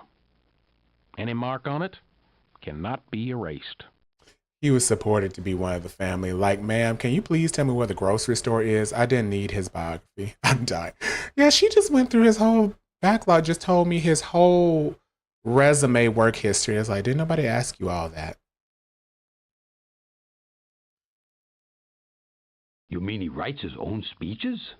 He not only writes them, he believes them. I sometimes feel like I'm just here to check his spelling. Right now, I'm putting the final touches to the Emancipation Proclamation. What does Emancipation Proclamation mean? Emancipation is freedom.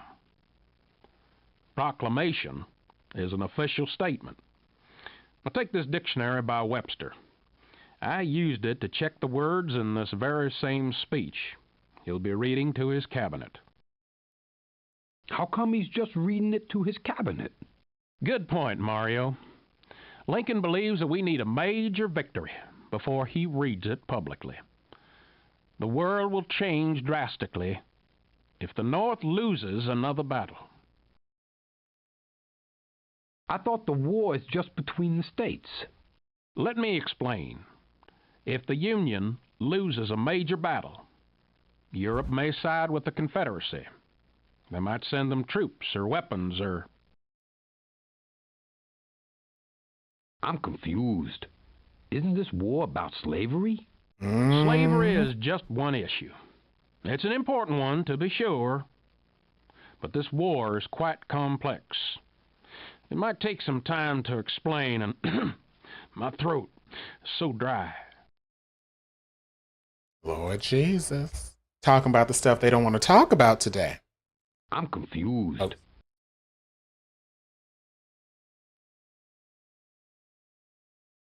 Hi, are you here to see the president too? Yes, my name is Frederick Douglass. I have been patiently waiting while the White House guards check to see if I am allowed in.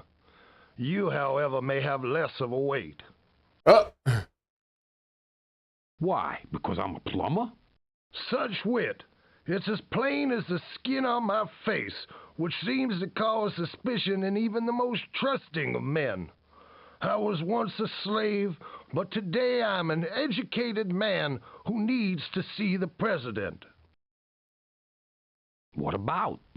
To show my support. President Lincoln plans to rid the country of this most despicable of horrors called slavery. But his is an unpopular view, and I am an abolitionist. Abolitionist? What's that? A person who wants to abolish or end slavery. I am a teacher, friend, and if you want to be educated, you'll need to know these words. What we need is a dictionary.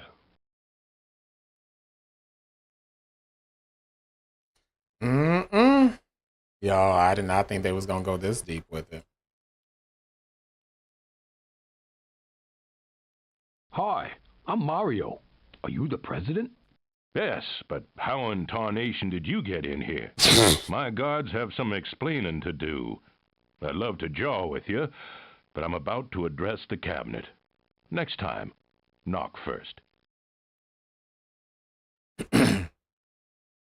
Celebrated as the best speechwriter and speaker in American history, Abraham Lincoln was born in Kentucky.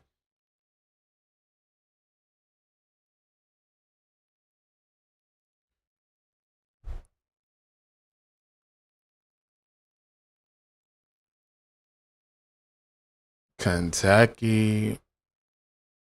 Was that a period and then another sentence?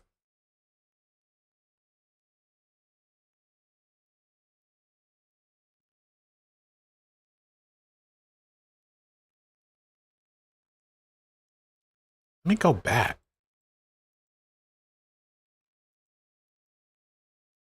Oh boy. It's none of these, but no. No. Although Civil War, we're gonna have to use that in a minute.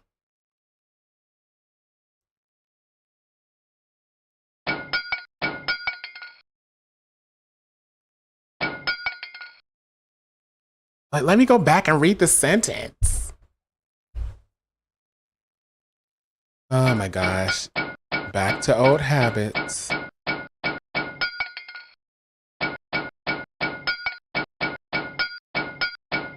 Oh, I didn't see. In a Kentucky log cabin in 1809, overcoming poverty, he grew up to become a self-taught. What'd she say he was?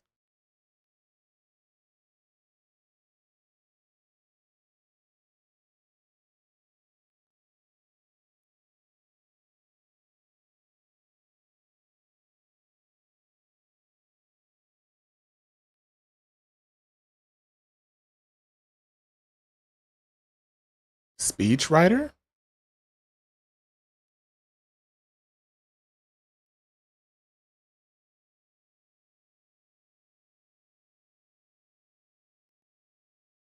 No. Damn it.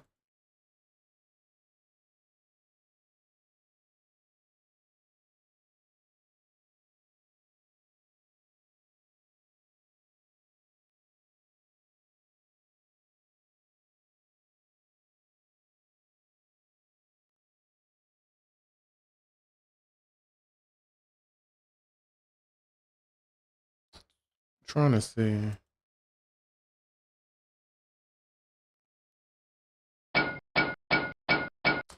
We're just gonna go through it again.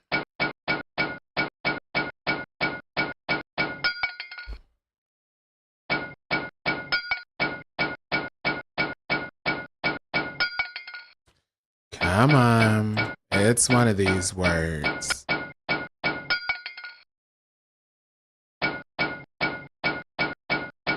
Why does that just sound like I'm dropping stuff? Oh, self-taught lawyer, a legislator, and a congressman, and eventually served 2 terms as the 16th American president, nicknamed Honest Abe. Lincoln fell in love with Mary Todd and married her in, what year are we in? So sometime in the 1800s. 1842, the couple had 4 sons, considered by many to be the greatest American president. Lincoln led his country through one of the most devastating experiences in its history, the Civil War. I knew Civil War was going to come back up. He who would be no slave must consent to have no slave. Lincoln wrote in 1859, his anti-slavery position led Southern, I'm sure that says Southern, or, oh, it's a number. Okay. How many? 20, 30, 39, 24. Led 7 states to leave the Union as soon as he was elected president. Thus began the American Civil. Oh.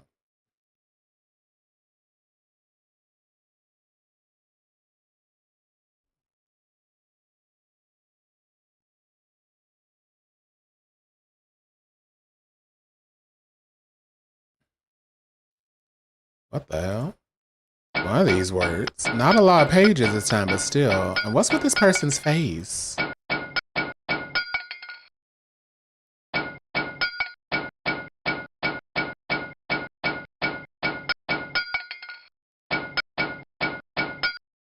The complex Civil War in 1861, Lincoln's Emancipation Proclamation.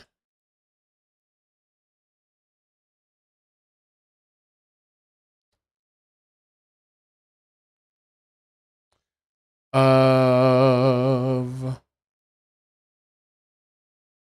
what year? 1863, freed the majority of the 3,500,000 black slaves. And in 1865, Lincoln amended the Constitution of the United States to outlaw slavery.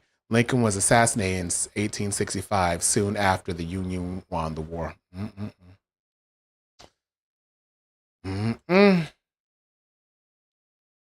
Lincoln said, how you get your ass up in here? Knock, knock. Are these yours, Mr. President? I can't tell without my spectacles. Now, that's a joke, son. These are mine, and the thanks are yours. Now I can read my Emancipation Proclamation to my cabinet.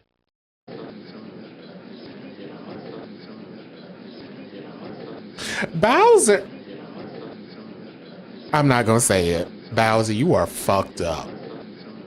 Bowser really out here trying to. Y'all know what I'm saying.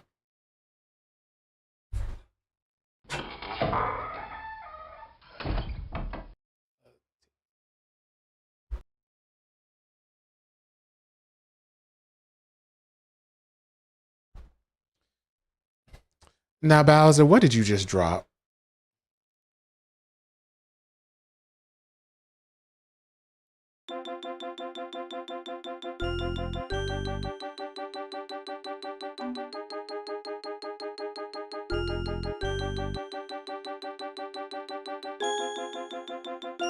What was that? A floppy disk? We're going to Novato, 1994.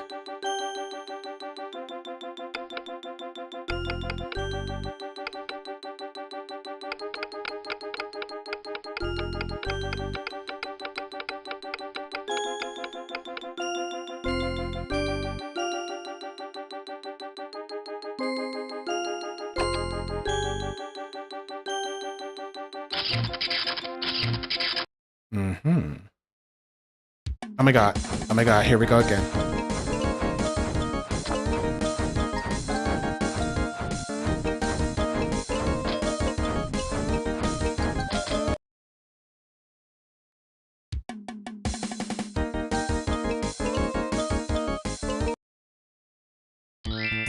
What the hell? What is going on here? Bop.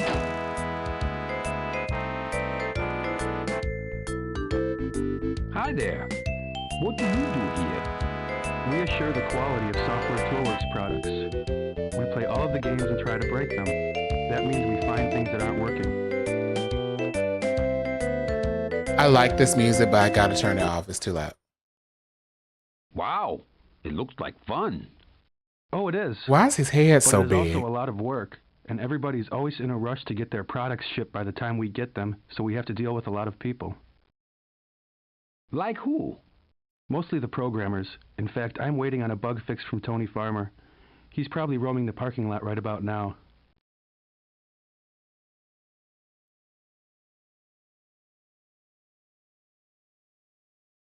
Oh. Why the head so big?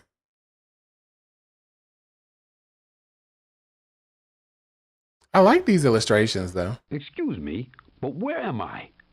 This is the Software Toolworks Art Department. We aims to please. What can we do for you? Are you an artist? As a matter of fact, I'm a lead artist. That means I know all the secret keystrokes to make the paint program work. I just finished work on our history game. Want to see it? Is he talking about Microsoft Paint? Ew. Although I've seen some beautiful stuff done in Microsoft Paint. No thanks. Maybe later. Sure, come back anytime.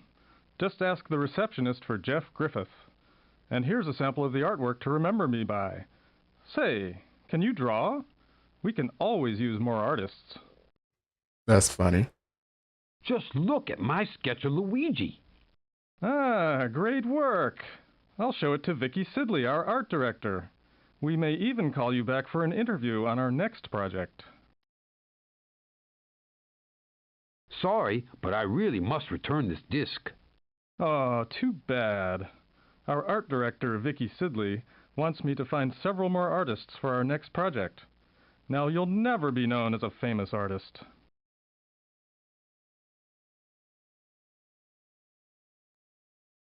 Hi, my name is Mario.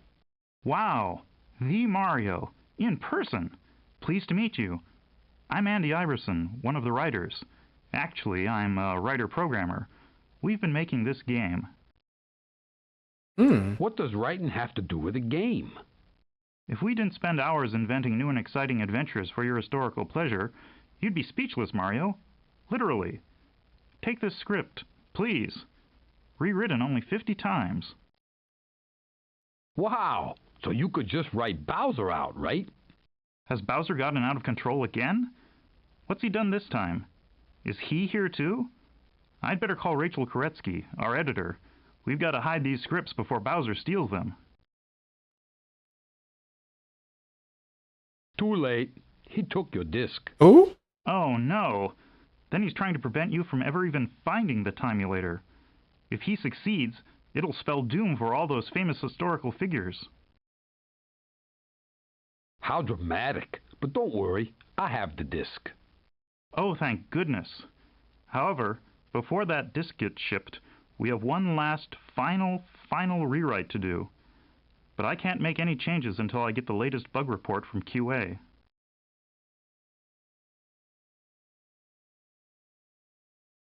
Hi, can you tell me what this is? Is this a trick question? It's a floppy disk, of course. Is the new artwork on it? I've been waiting a long time for that new art. Hi, can you... Is this a trick?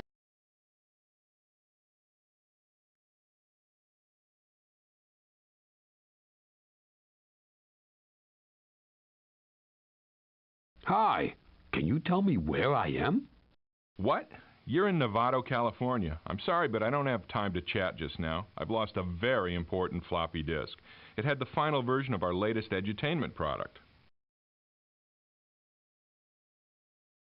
This would have to be a part you played for the kids. Like, you play this for the kids. The number of people involved in bringing you this game is amazing. The programming team was managed by Don Murphy Lloyd. The lead programmer was Hyun-Suk Soo, supported by the able talents of Ray Castro, Greg Wishart, and Carlos Justiniano. Carlos Justiniano. The lead artist was, oh my God.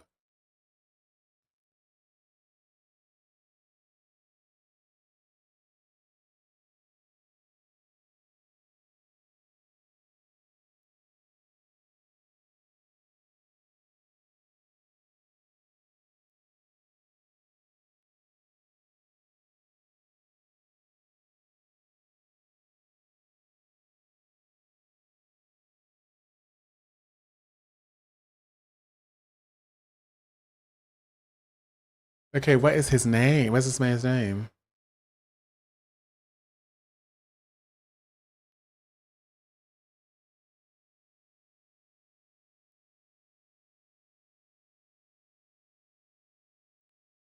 It wasn't Vicky. She's the art director, maybe.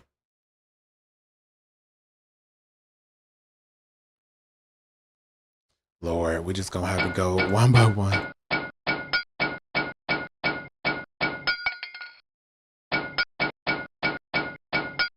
Lead artist was Jeff Griffith. Griffith? Is that Griffith or Griffith? Castro, Jan Sleeper, Wes Jenkins, and Jim Pearson. Jim and Wes also participated in script writing for this game, led by erstwhile editor Rachel Koretsky, with major contributions from the writer-programmer Andy Iverson. The script team labored many hours to bring these historical figures to life.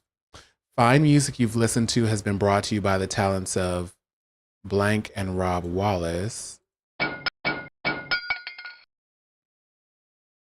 Don Griffin and Rob Wallace. Other very important people include Vicky Sidley, art director,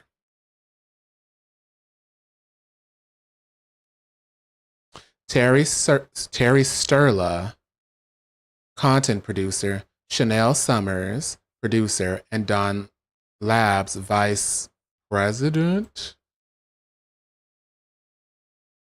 of software. Lastly, everyone involved has contributed significantly to the design of this product. We sincerely hope that you have enjoyed playing it and have learned from the experience. With your help, Mario will continue to defeat the evil schemes of Bowser and his kin, but that is another story.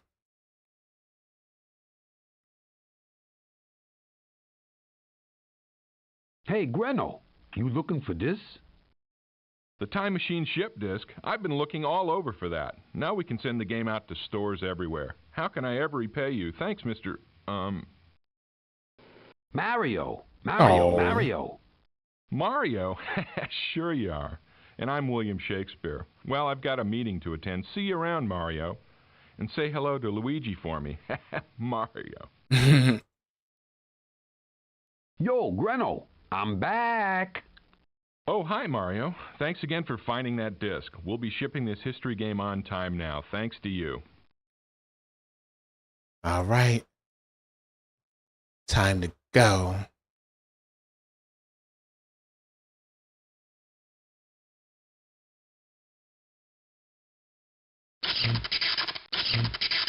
Bowser, we're coming for you.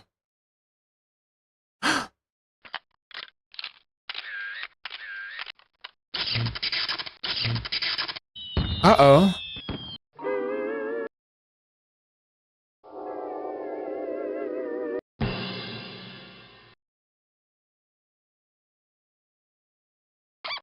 Oh. Oh. What the? Congratulations.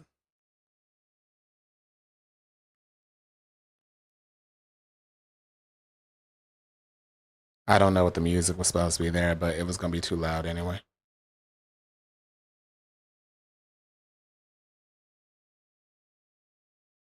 We did it! We stopped Bowser's evil schemes.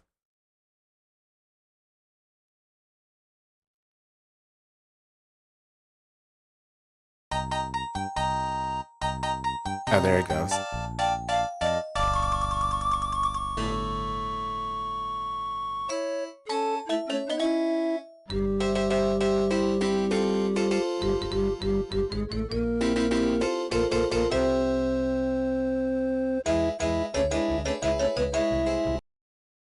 Okay. Ciao. Well, we did it. We stopped Bowser's evil schemes of trying to bring back segregation. That got kind of dark, didn't it? Because I'm not gonna lie, like y'all saw what he did, y'all saw what was about to happen. Smushed him like he was on Looney Tunes. Mm-hmm.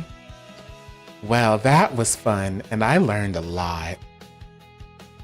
If only history class was that interesting back when I was in school. History class was always so freaking boring.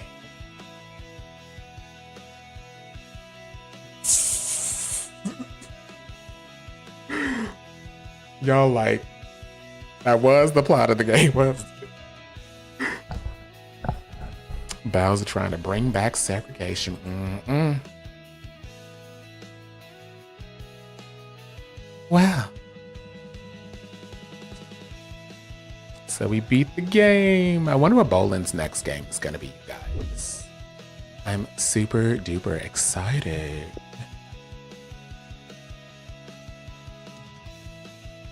I'm gonna have to look on like My Abandonware or something and see.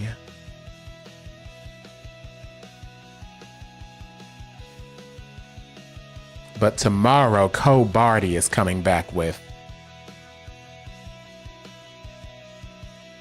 something. I don't understand why you can't just teach us history instead of always harping on the past. Ain't that the truth? Oh, we gotta finish Soap Opera Dash. That's what Cole Barty's gonna be doing tomorrow. Soap Opera Dash.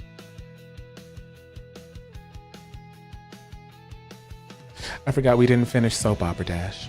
We only got halfway through of making, I think we got to like season 4 of our show. Mm-hmm.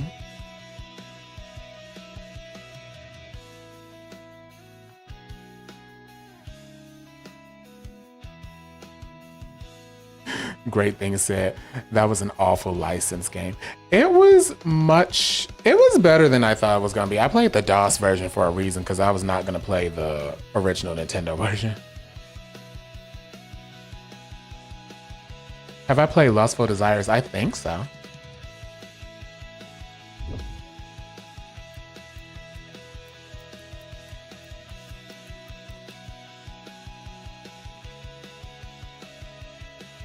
But let me see.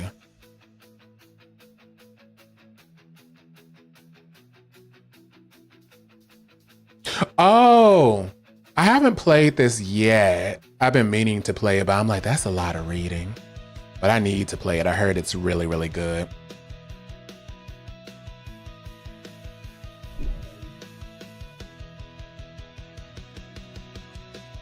I need to record some more videos too. I am super late on recording that book video. Like super late. I have to like listen to it as an audiobook again just to like get my thoughts back together. But yeah, guys, that was all for today. I'd like to thank everyone that stopped by. Ellie, Hearts, Ty, and Great Island. There was a lot of seasoning. That's something I just ate. Oh my God. So yeah, I will see you guys tomorrow. Have fun.